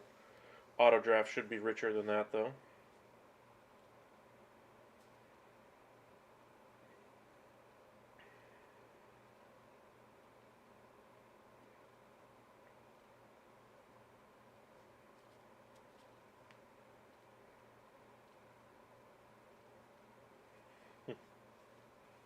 Literally rushed for 3 yards last year.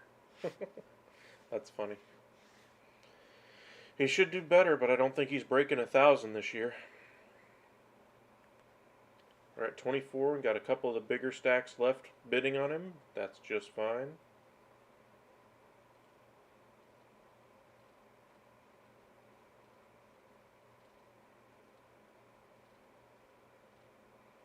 $26, $27. Keep on going. See if you can break 30.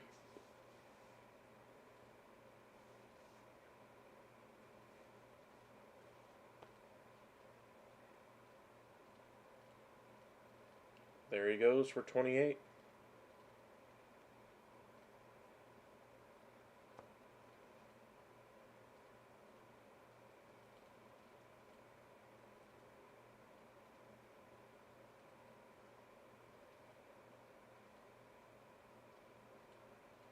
Ooh, this is a running back I really like.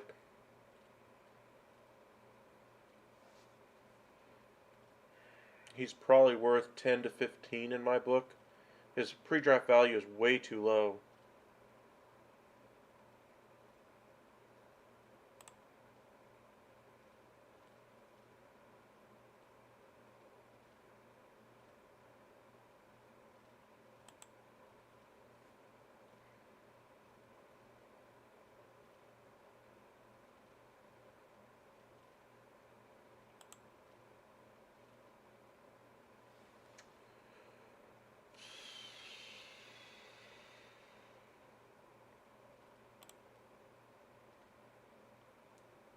I really don't like bidding this high on a player I like taking value on later.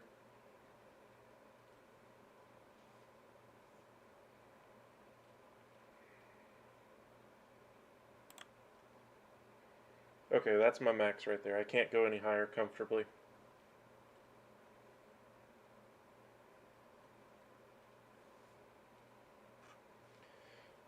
Okay, so I got 2 good running backs that I like.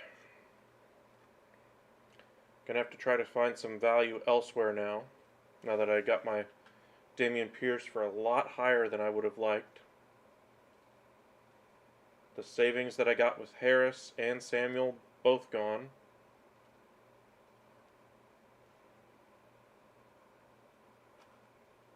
Keenan Allen, just fine letting them guys fight over him.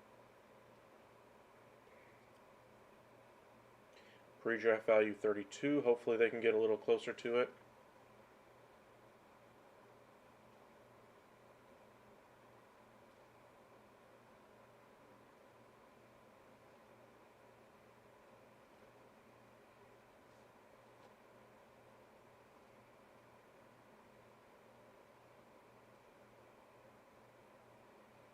There we go.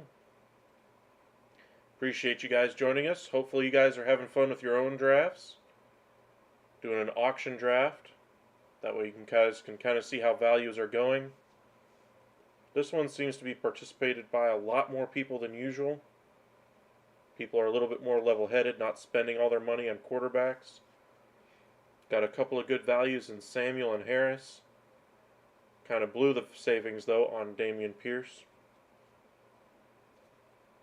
Mike Evans is up now. His pre-draft value of 30. Not willing to go that high even for him.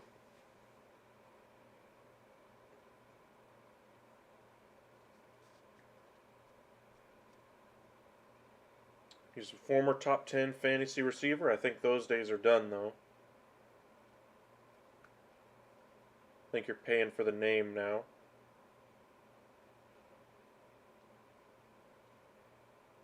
And there he goes for 27. Not bad.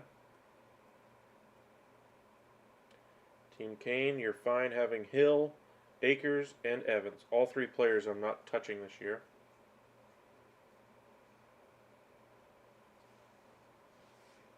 Buccaneers defense, no thank you.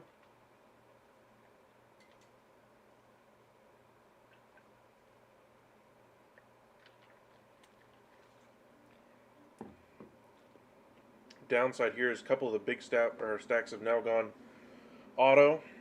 One of them, thankfully, both of them now have just come back, thankfully.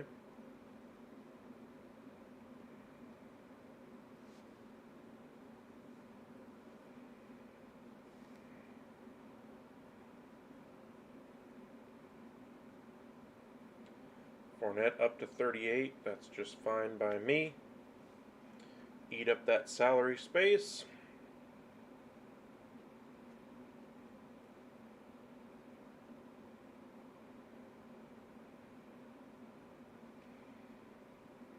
Everybody's fairly even right now, though. Here's Travis Etienne, value of 19. He's probably going to go for every bit of that, especially with the auto draft still in here.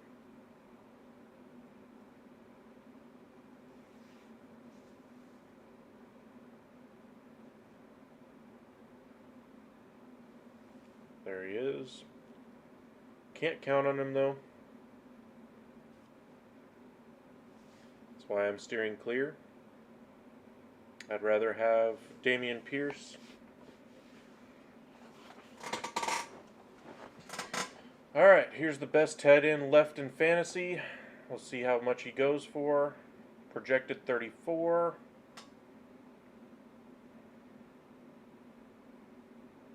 Let's see if we have any luck.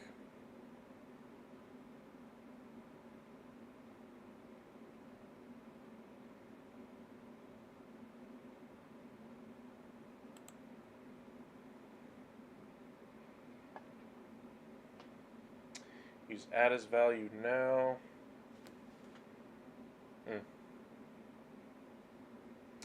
Since I kind of used up my value with Pierce, I'm going to have to hold off on Kelsey here.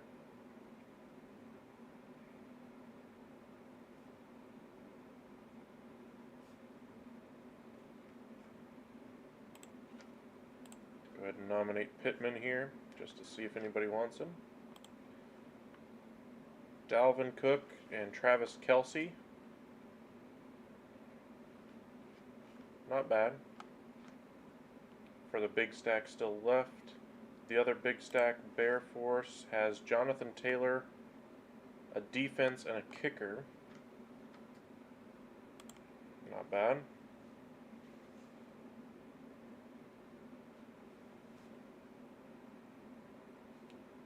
More than happy to let Michael Pittman go here. He's got a better quarterback this year with Matt Ryan, who's actually able to complete the deep ball, whereas Carson Wentz is not very good at that. Should have bigger numbers than last year. Don't understand why he's being viewed very similarly. He's got a better quarterback.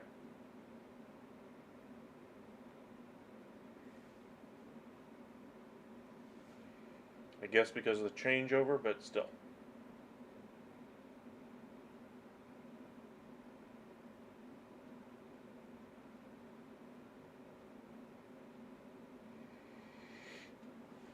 Big stack takes Michael Pittman. Okay. T. Higgins is probably the best receiver in my mind left. DJ Moore as well.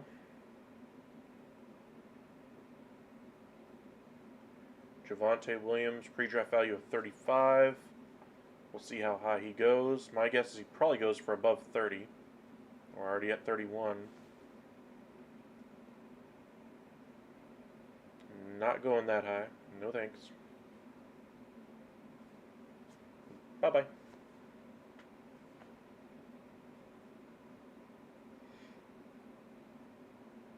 Team Kane bites down on that one. And I suddenly find myself as the second biggest stack left. Alright. Although I could drop here with the top two options left on the board being guys I'm interested in. Nick Chubb is still there as well, but he's another Week 9 bye. Here's David Montgomery. No thank you.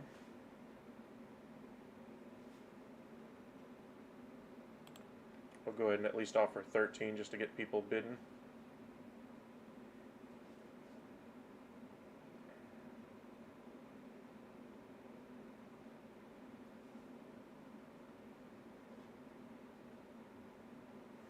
Auto draft bites down on that one. Okay. It means we could see some value now for Moore and Higgins. We'll see.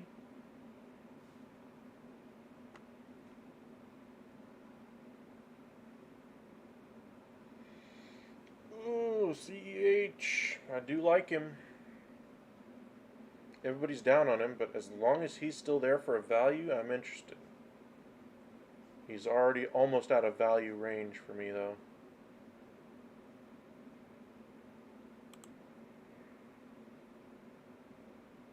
He's already at 10. No thanks.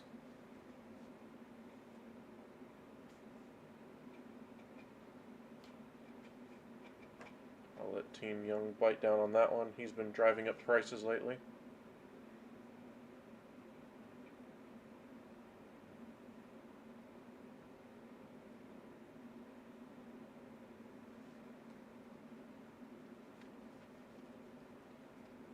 Ooh, and Nick Chubb. Let's just see who's left at running back real quick. Chubb. Mitchell I really like. He's probably the last really good option left. I'll bid 22.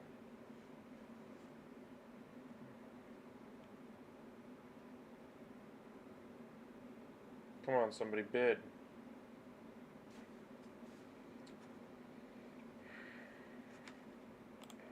He's got a good roster now. 2 really good runners, no bye week issues. A couple good receivers left on the board still.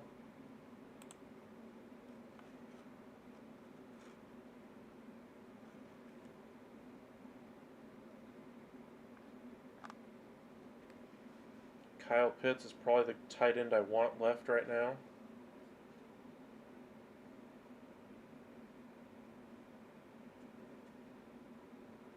Fine if you take A.J. Brown. I think he's going to have a good fantasy year. I don't think he's going to have a great fantasy year. And now I have the most money left.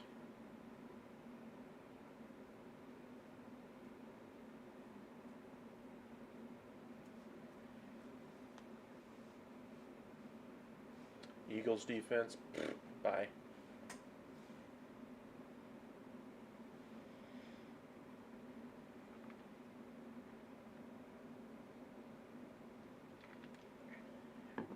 Now they should be better with C.J. Gardner-Johnson on the back end. Turnovers a little bit more, but they're not a team I'm playing every single week in and week out. Here's T. Higgins. I'm not bidding until it gets up to about 20, just because I don't want that value to get too much higher than 22, which is the auto draft value.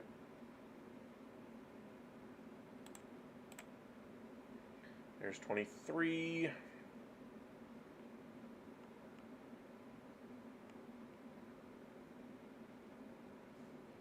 Can have a little bit of a war between those two. I like Higgins, but I think I'm going to save my money. I don't need to overpay for him.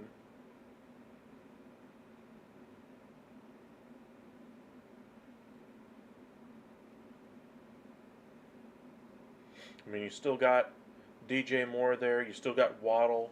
And I already have a number 1 receiver. I'm good.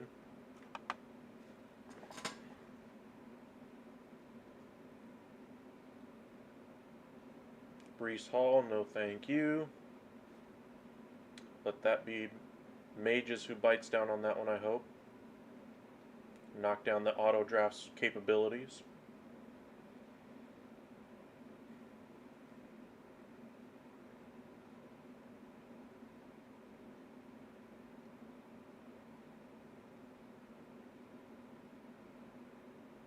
Goodison, though, bites down on it. Okay.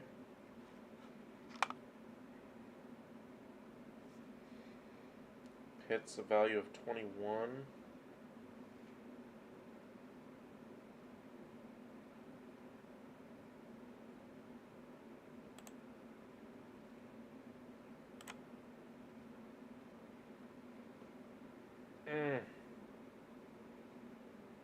I really like him, but I can't go that high. Not smart at this stage. Just looking at the tight ends that are left, he's the last good one left. I'm not willing to overpay for one position, though. I mean, I probably will end up streaming this position now that there's not anybody of elite talent left. Probably end up with somebody like Waller or Ertz. Somebody like that. Let's go ahead and nominate Mike Williams. Knock out some money.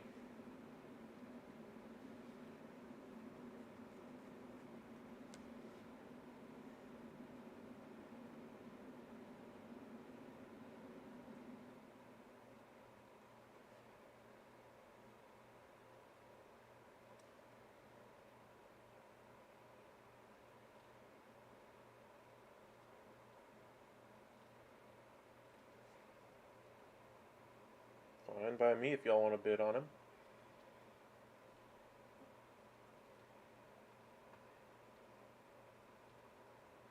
Still some good quarterbacks left as well.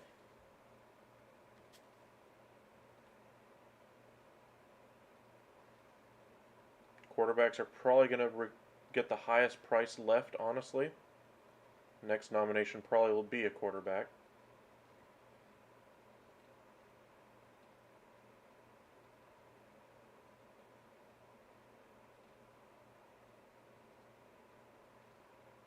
Amon-Ra St. Brown, another good player.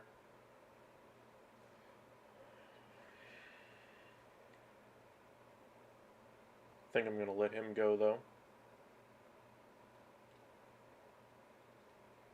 That's a spot where I'd like value. I don't want to pay full price for him. Still some good receivers. Moore and Waddle are both above in my book. Judy and Sutton are right there on the same level. Gabe Davis is on the same level. Kirk and Robinson and Juju are all on the same level in my opinion. Here we go. DJ Moore. Probably going to reach a little bit here.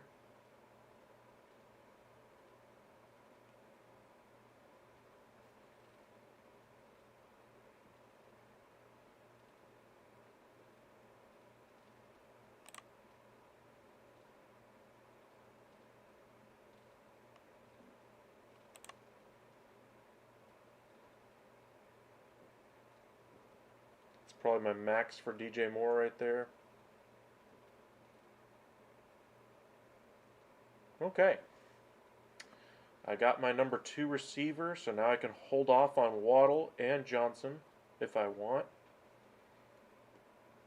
I'm still the second biggest stack even after taking him on. Not bad. Tyler Higbee. Tells me you really want Tyler Higbee on your roster. No thank you.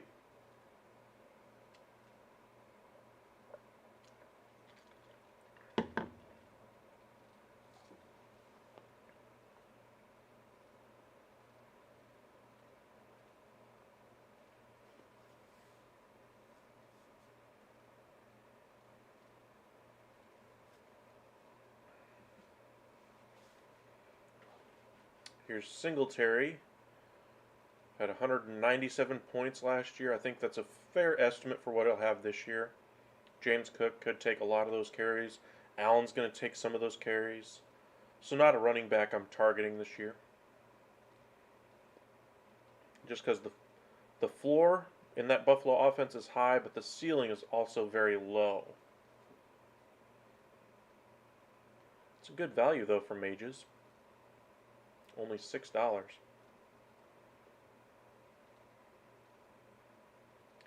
Here's Terry McLaurin, just fine with him going here.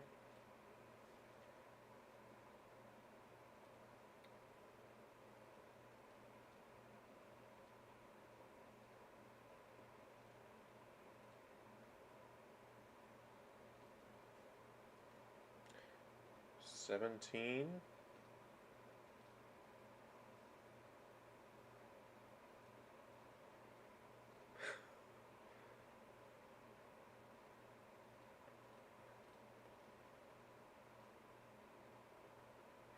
Here's Darren Waller, the best tight end left on the board.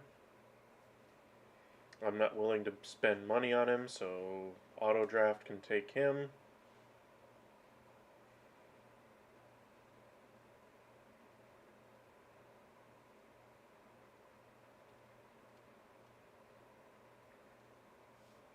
Alright, let's see how Hope ended up with his roster. Remember, he saved a lot of money early on. First, let's see, you got Cook and Kelsey, very good options. Chubb, another very good one. I'm not sold on Brown this year. Higgins is a good option. And then he's got Higbee and McLaurin. He's got some depth at receiver. He's got 2 tight ends on his roster. No thanks. Here's Deontay.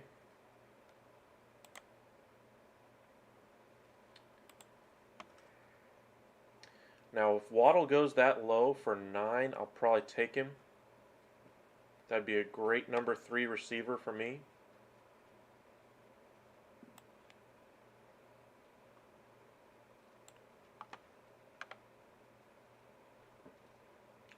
Here's Mahomes. Time to see what the quarterbacks do.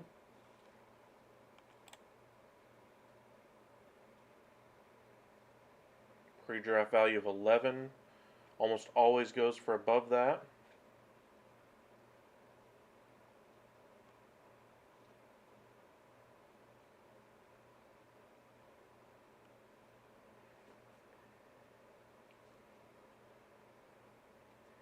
Do I want to go?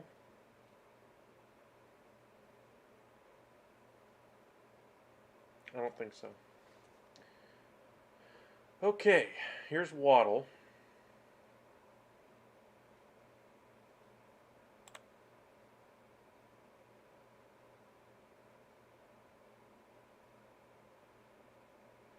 If I get him for 9, that'd be amazing. I don't think I will.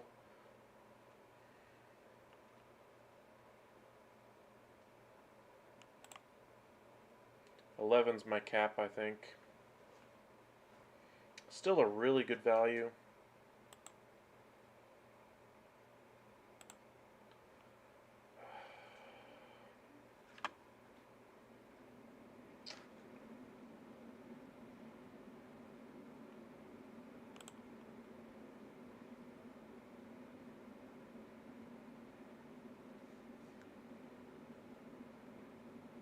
Alright, one more for Waddle. and that's it.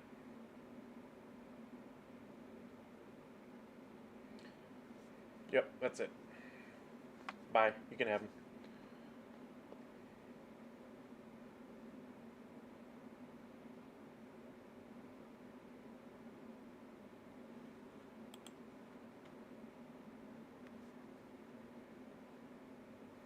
Oh, my turn to nominate a player. Let's go Chris Godwin.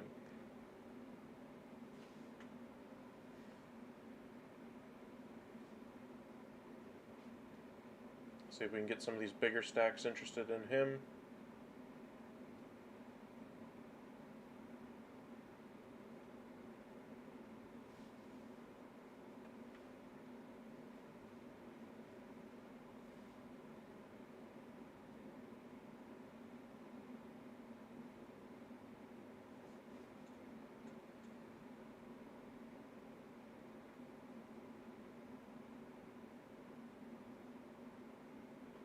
Dalton Schultz, no thanks.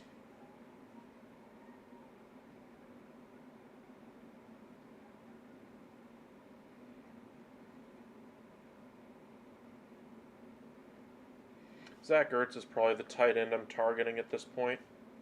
He ain't going to cost much. I mean, I like Hawkinson, but I'm not going to go anything like above $2 or $3 for him. Here's Dobbins, pre-draft value of 14. We'll see what he goes for here.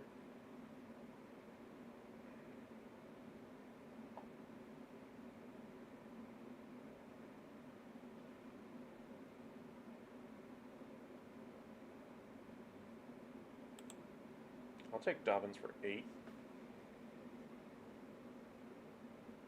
Dobbins for 10. Sure, why not?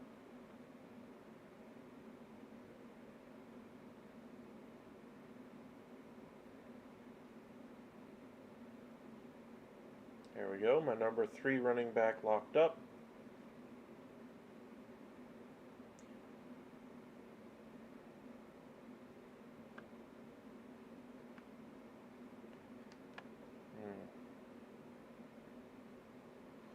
George Pickens.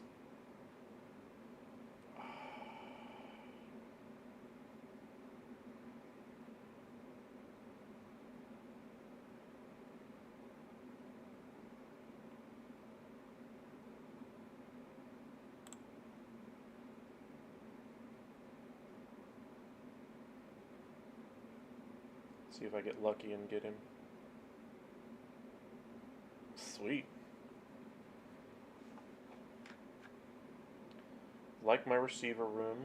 Still need more depth there. I need a quarterback at some point.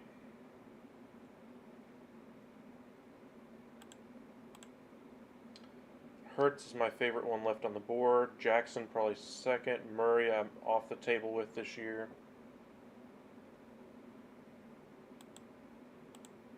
Jacobs, hard pass this year.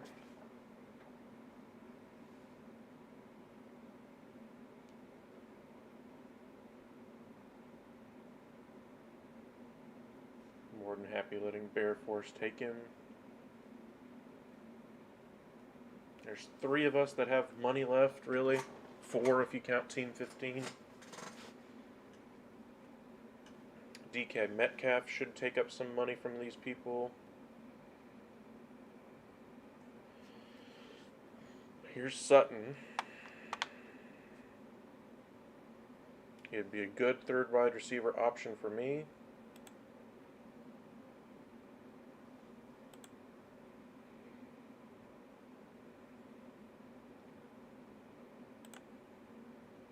I'll make you pay full boat for him if you want him. There you go. Now you can have him.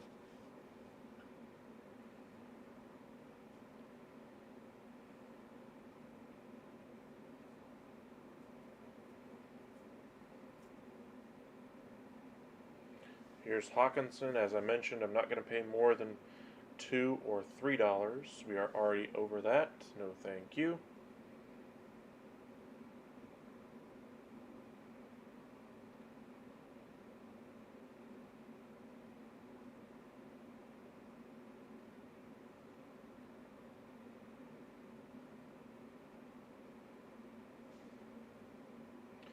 Here's Brown. This should take up some more of Bears, I'm guessing.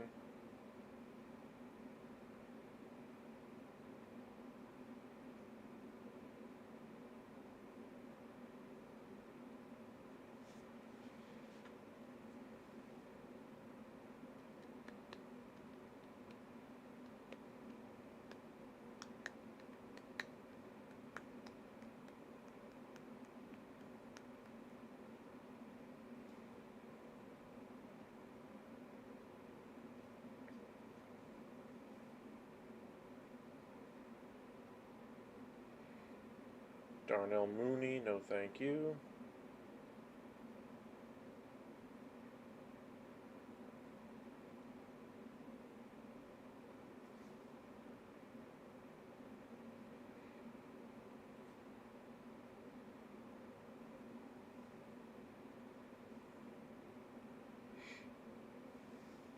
Now my bench should be pretty good now that players are going for between $9 and $10 usually. DK Metcalf, very happy with him going to either Peterson or Goodison. Hoping he eats some of their salary room up.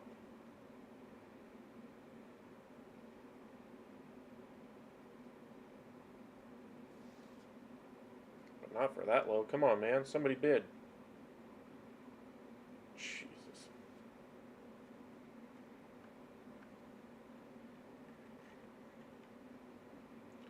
I'm going to go ahead and throw a quarterback out there just to see how it goes. I don't want Kyler Murray, so I want some of these teams to bid on him.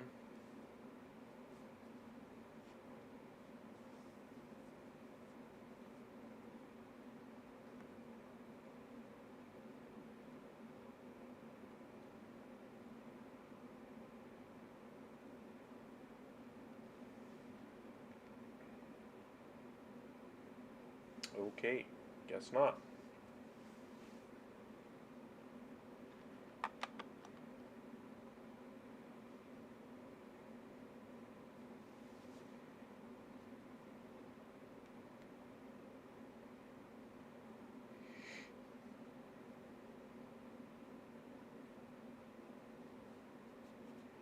I like all three of these players, Judy, Davis, and Mitchell. Here's Lamar.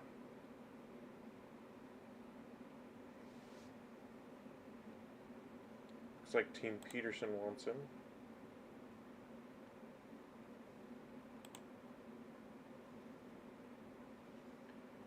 I'm more than happy to let you have him at that price. As long as you leave me Jalen Hurts.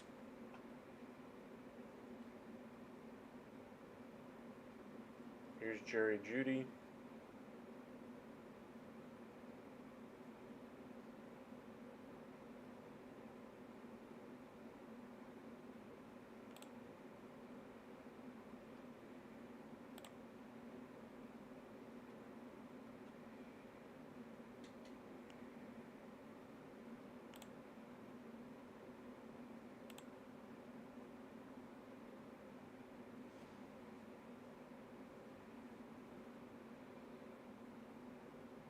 No, thank you.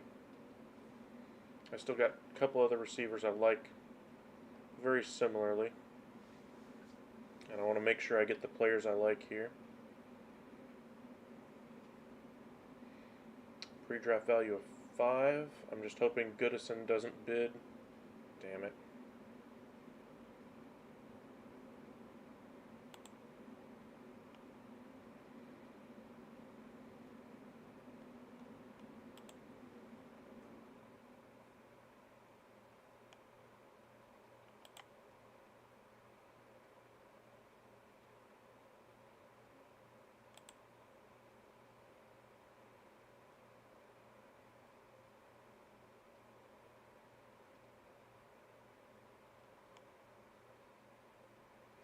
I still keep the big stack, even though I get the top quarterback.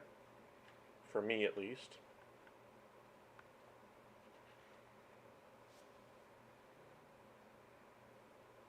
Looks like Mitchell's in on this one. Or Peterson's in on this one, my bad.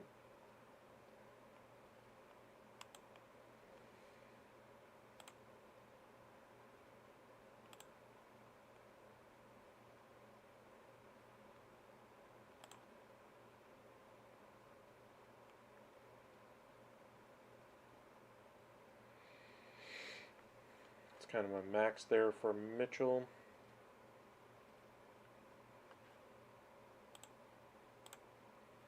For running backs, he might be the last really good one aside from A.J. Dillon.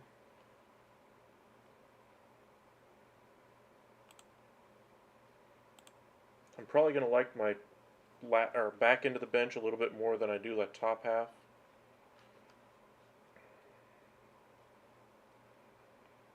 And I know Goodison's going to be after him.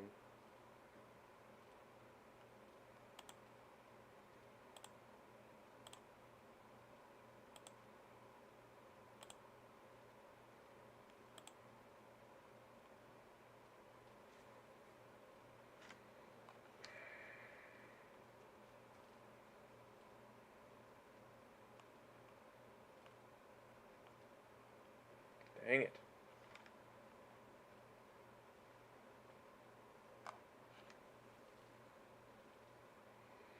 And Gabe Davis is still there. Kirk is still there.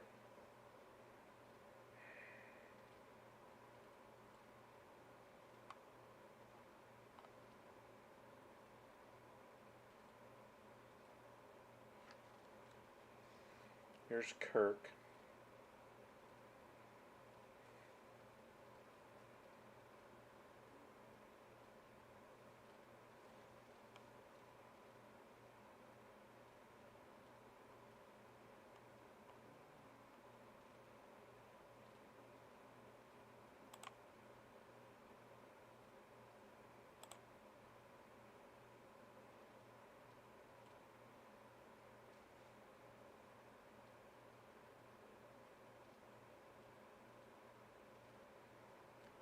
Okay, I got 4 receivers now.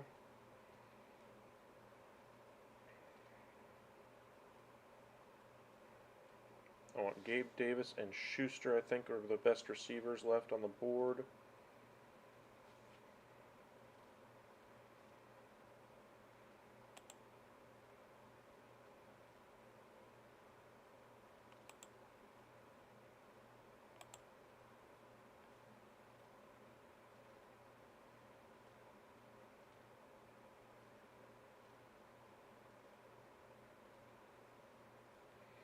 There we go. I want to get Schuster. It's probably my next priority player to go after.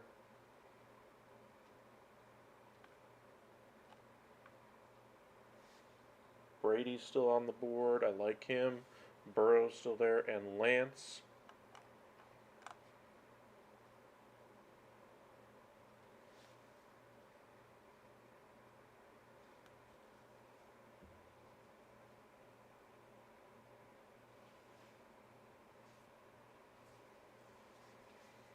No thank you, Miles Sanders. Not interested.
There we go. Now I've got 6 receivers that I really like. I'm set at receiver. A.J. Dillon's probably the most valuable player left in this draft for me.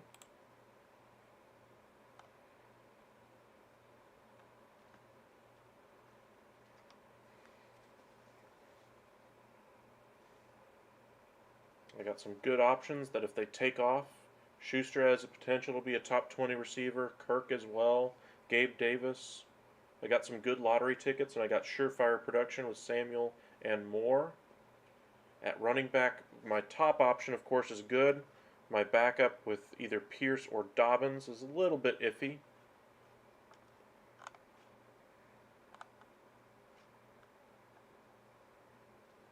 But again, there are some guys I like later in this draft. I could go with 3 quarterbacks on this team. We'll see how the draft goes. I still think I'd rather have 2 running backs out of my remaining bench spots, though.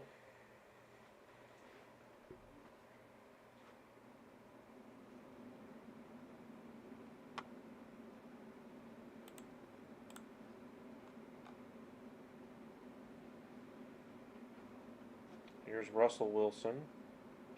Good quarterback, but I'm not bidding on him. I already have Hurts.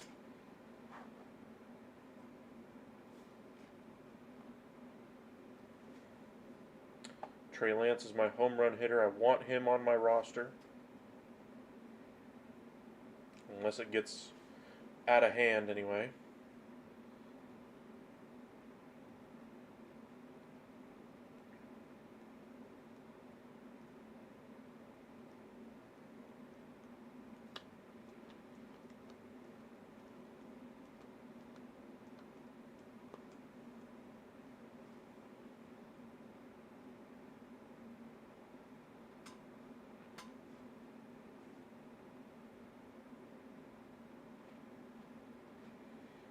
Kareem Hunt. He's very unpredictable for me. I mean, last year 110 points. This year they're projecting 182. I don't get it. What's changed? I can't do it.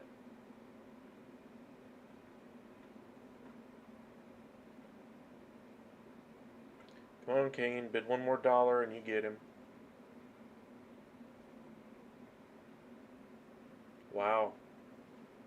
Okay.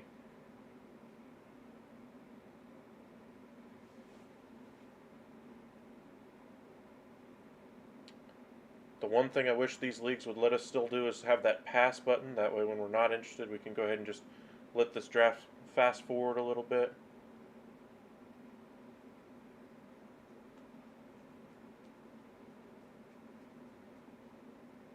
Like right now, there's only 1, 2, 3, 4, 5 teams that could bid on Drake London. If none of us are interested, all we have to do is hit pass and speed it right along.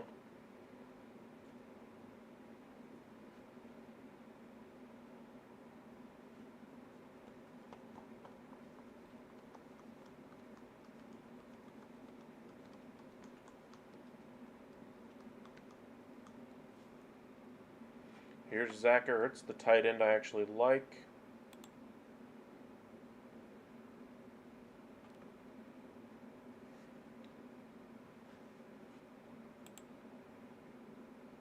Who's left at the position? Goddard and Knox are probably the next best options.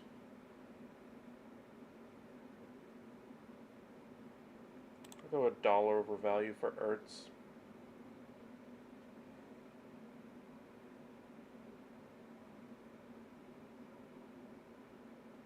There we go, not bad. Here's Renfro. Last year, 259 points. That's obviously going to come down with Devontae Adams there now. They're going to use the multiple back system out of there. I don't see him being a very fantasy-friendly receiver this year. I think if you're counting on him, you're making a mistake. But if he's your 5th, 6th receiver, obviously a good get. Thielen, I think, is going to benefit from more of a pass-happy offense as well. How many points did he end up last year, even though he was injured for some of it? 199, and they're saying he's going to get down?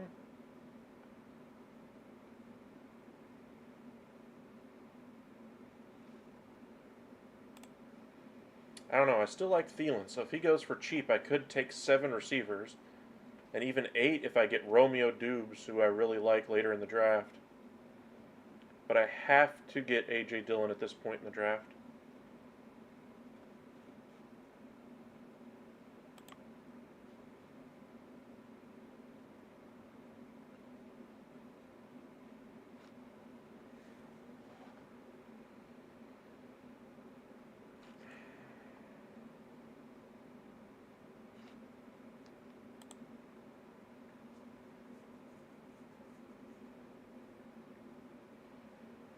A little bit overvalue now for Thielen. I think that's where I'm going to stop.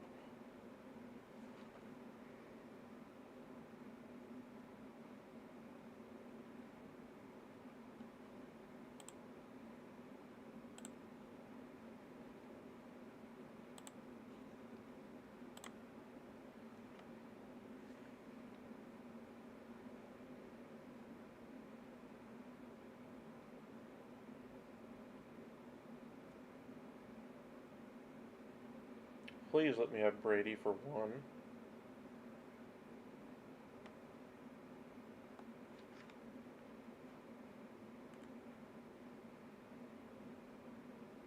Oh.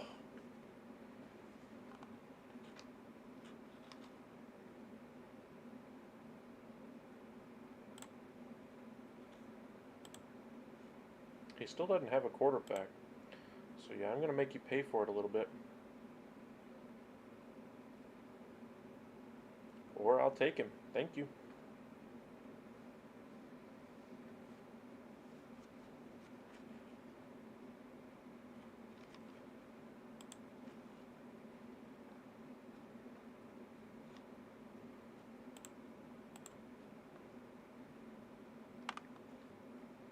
I'm pretty much set at quarterback. I have to get A.J. Dillon at this point. You can have Aaron Rodgers.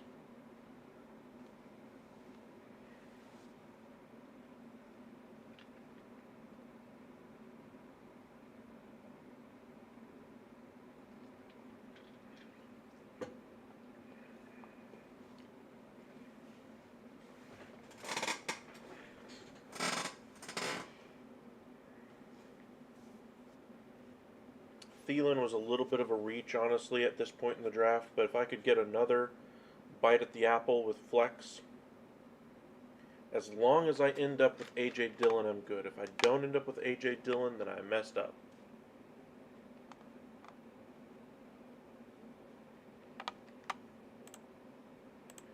I mean, the other running backs left, the only players I'd have interested in are Mondre Stevenson, Penny, Mostart, and Henderson. But I'd rather have A.J. Dillon out of that group. I think he has real potential to be a top 20 back this year. And if Jones goes down, he could be borderline top 10. Cordarrelle Patterson is not going to be that this year.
Just waiting till the nominations come around. Ooh, there's another receiver I like. But I already have 7, and I'm not walking away from this draft with 8 receivers. You can only play 3 at a time.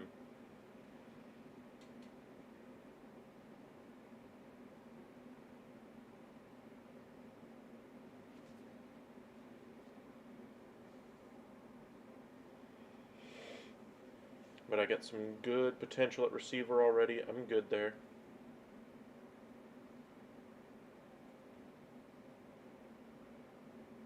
Here's There's Goddard. That's fine. Bye-bye.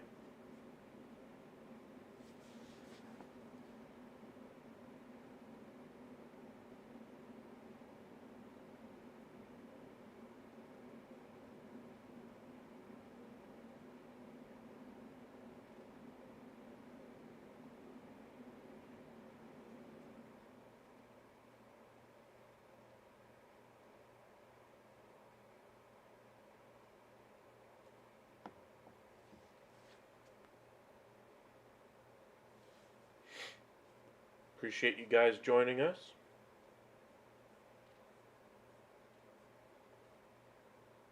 Just waiting for the opportunity to go after A.J. Dillon here.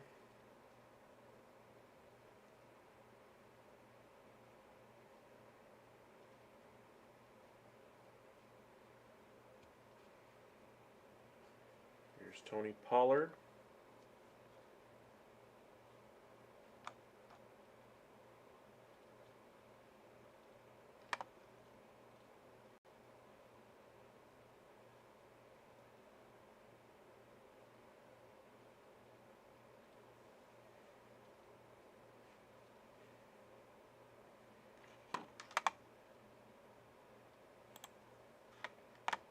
You still got a couple of bench spots open. Peterson has a bunch of bench spots open. Team 15, same thing. Goodison, same thing.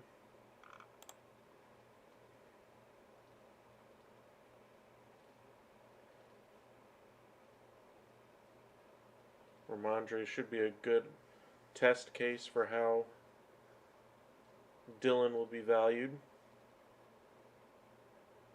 And if he goes for this, I'd be happy with that.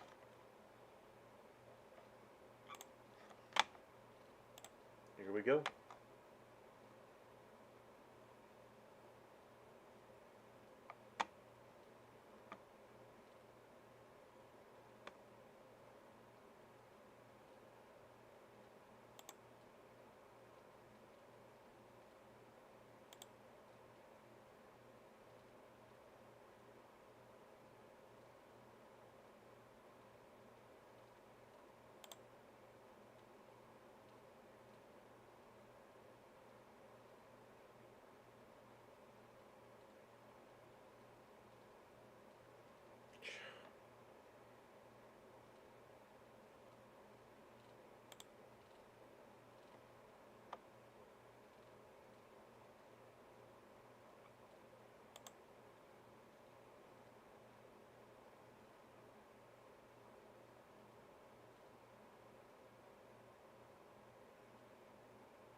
Yes! Oh, that was stressful. I was beginning to wonder if they were going to take my last running back that I wanted, in A.J. Dillon, but I guess they just wanted me to use up my money. That's fine. Don't care. Looking at the defenses that are left, 49ers defense is one of the top defenses, and I honestly, out of the defenses left, I'd rather have the 49ers defense, so we'll kind of keep an eye on that. Kickers, Justin Tucker was taken earlier. McManus is probably my number 1. 2 Folk, 3 Gay, 4 Butker, 5 Carlson, 6 Prater,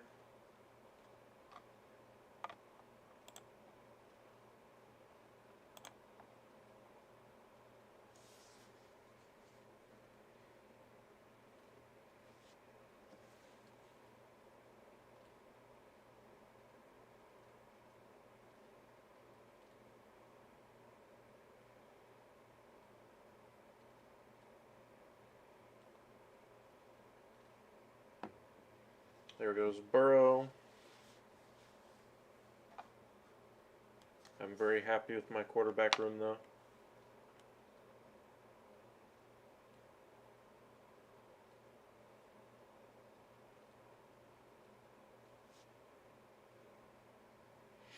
You can have him all you want, buddy.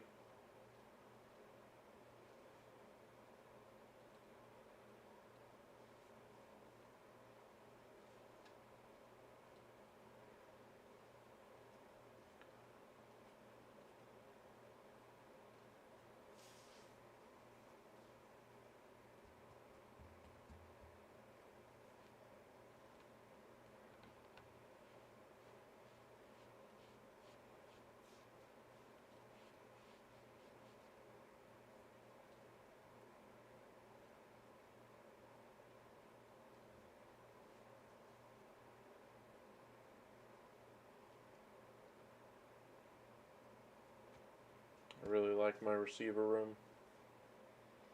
It looked like one of my weaker spots going into this draft anyway, but I really kind of bulked it up.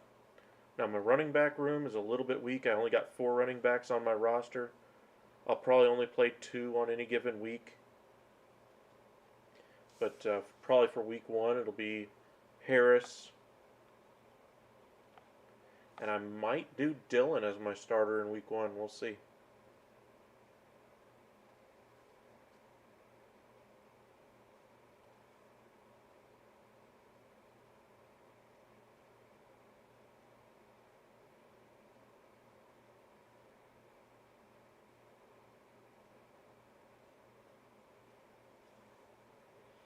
People going after Antonio Gibson. Insane.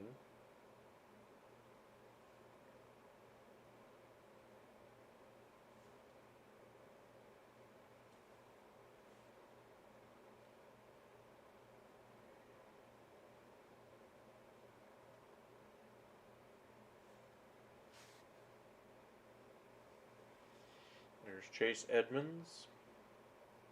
Should have a nice year for Miami. Should be a little bit better than he was last year with Arizona.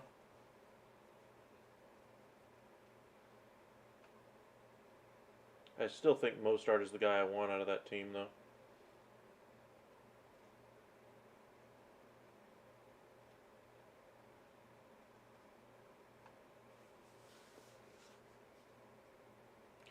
Stafford going to the auto picks here. Pick 105 will be on the board here in a couple of picks.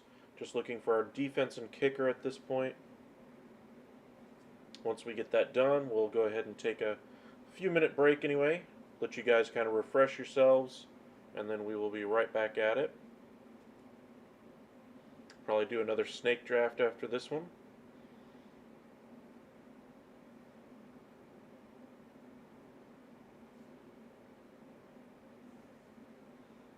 DeAndre Hopkins, no thanks.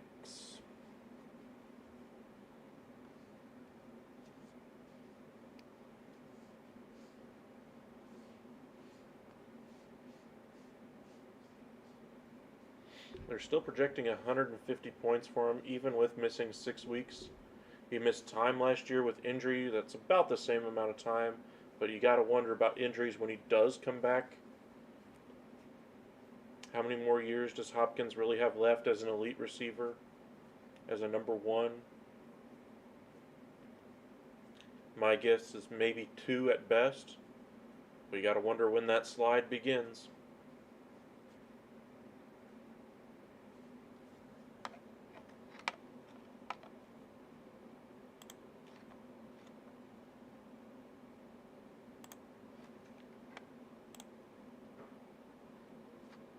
'49er defense.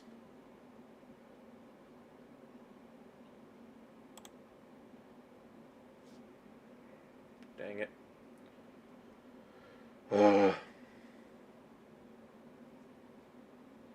I just want to be done with the draft.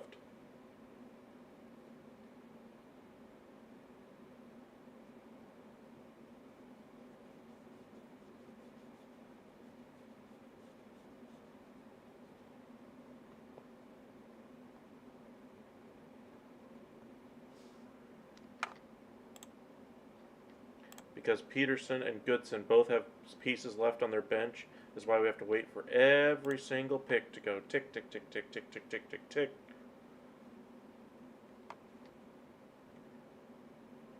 Team 15 still has spots left on their bench.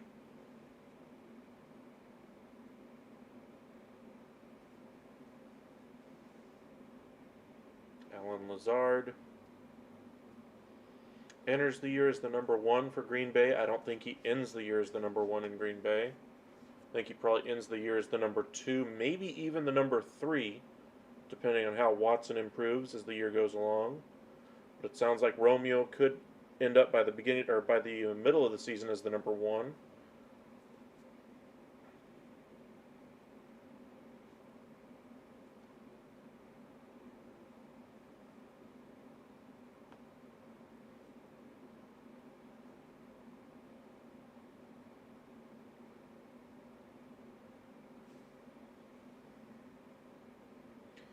There's Trey Lance, very good quarterback.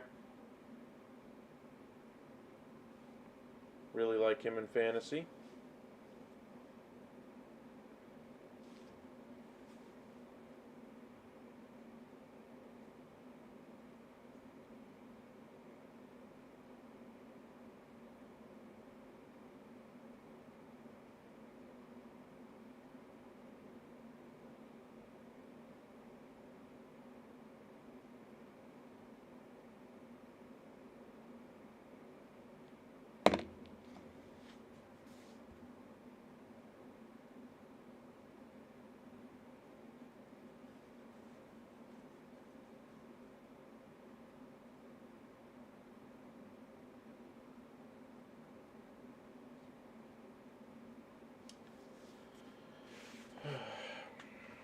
Still waiting for our defense and kicker. Once this draft is over, like I mentioned, we'll take a little bit of a break. We'll probably end this stream and then start another one, probably about 9 o'clock. 9-ish. Let everybody stretch, get a drink of water, whatever you guys like to do. And then we'll go for a little bit more of a fantasy marathon. You'll see it titled as Part 2 anyway when we do begin.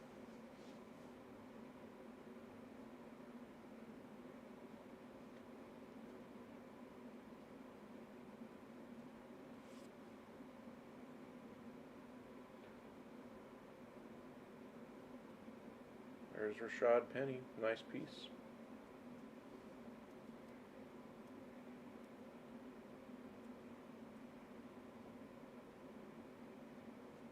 Looks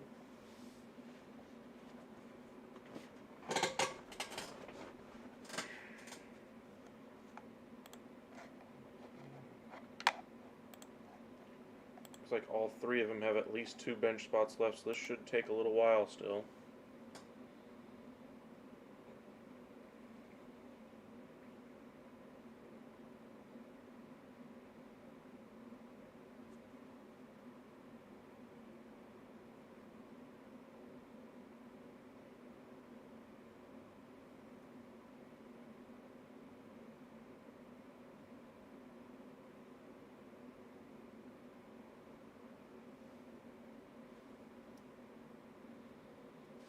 James Cook, a nice piece out of Buffalo. If Singletary goes down, you could see him be, 180-point guy this year, maybe a running back 3.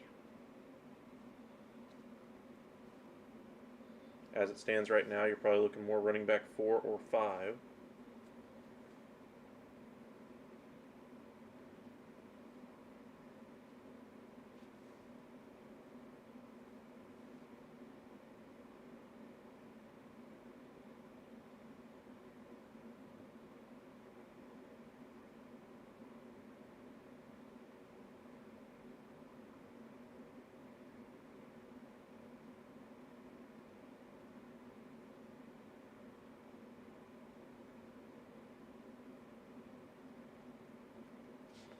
Oh, it's my turn. Whoops.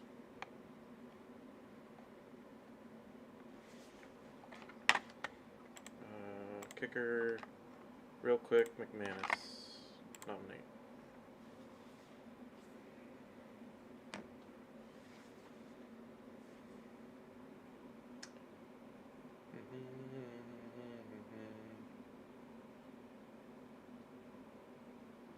Looks like one team is finished out at least. We're at pick 117. Yay! Deeper. Now what's left is our defense. Alright, so week 1 is probably where I'm going to go to see who has the best advantage in week 1 of these defenses left. I actually do like the Panthers defense, even though they're ranked so low in week 1, just because they're going up against Jacoby Brissett, and I think you're going to see some turnovers there. Let's look at the other options in week 1 anyway real quick.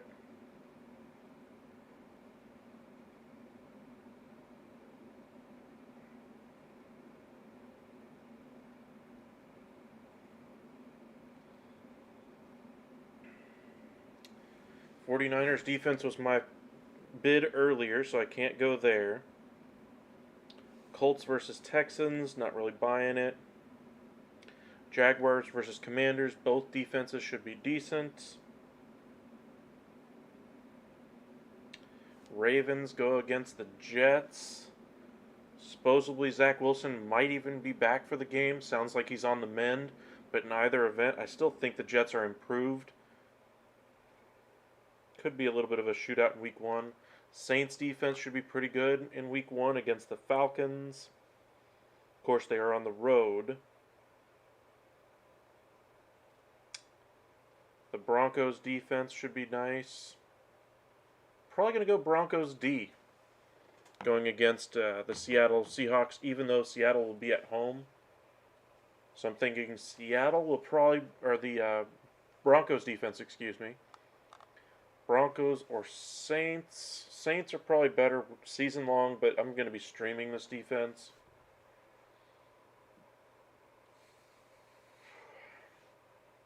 Saints are in an easier division. Both of the defenses are on the road in week 1. I don't know. Kind of torn. 50 cents, half dollar the other. However you want to call it. Still got bench spots available. Come on, man. Finish your dang roster so this draft can go faster.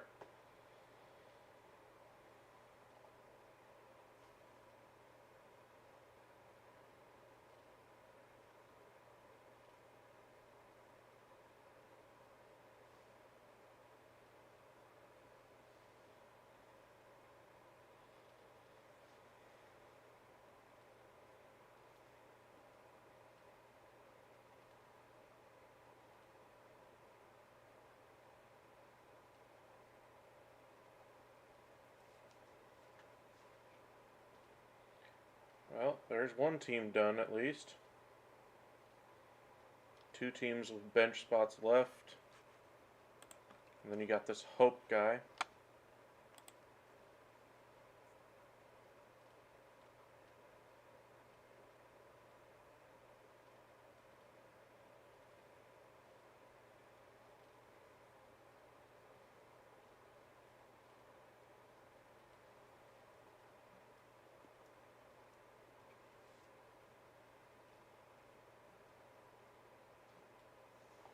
There's Robinson.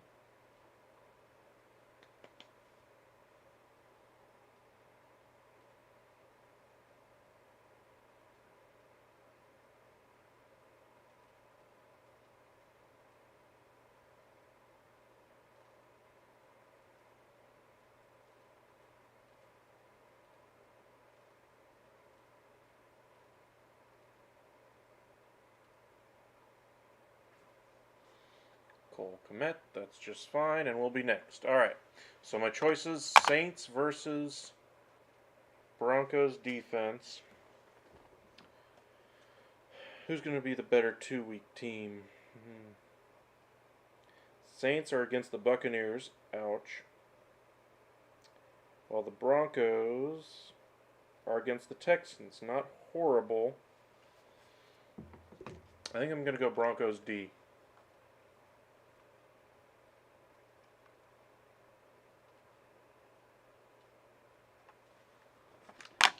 Where are they?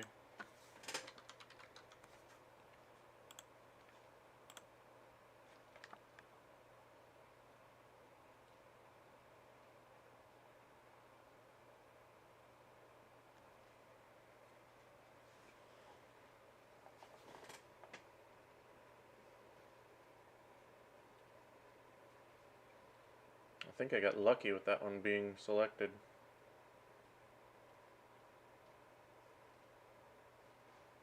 Yep. And I'm done.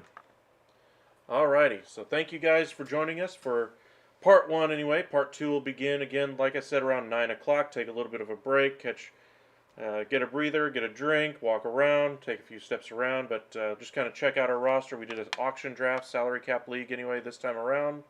Our first player that we did actually bid on was the first player in the draft, was Deebo Samuel.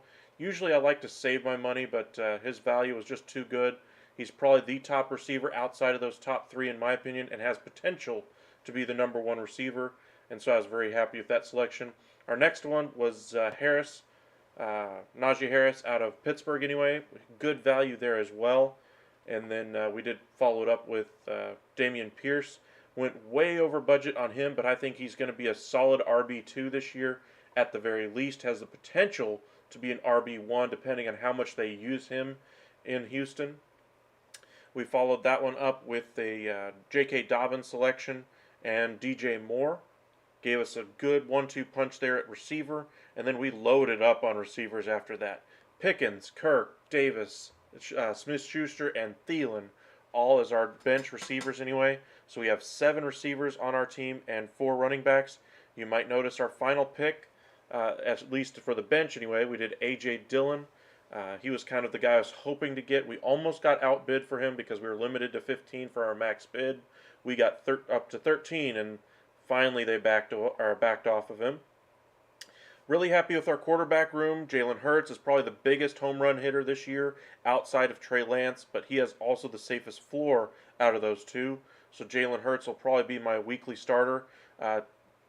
Tom Brady, anyway, will also be a safe bet, and so I was very happy to get him. Was honestly just trying to bid him up for the other teams out there, but I was very happy to only give him up or get him for 3. The tight ends went early and overpriced for the majority of this draft, and so even for Ertz, I still had to pay $4. Probably going to have to put him on an IR for week 1. It sounds like he could miss the first week, but we'll just stream a tight end if that's the case anyway. But anyway, with our defense, we went with our week 1 strategy, of course, going with the Broncos, with their defense going to Seattle. Geno Smith being the starter there. Brendan McManus is our kicker. So what do you guys think of the team? Did we do pretty well? Could we have done something different? There was other pieces that went for below slot value anyway, but we basically spent that advantage that we gained early on with Samuel Harris on Pierce. I just really think Pierce is going to be a solid number 2 running back this year.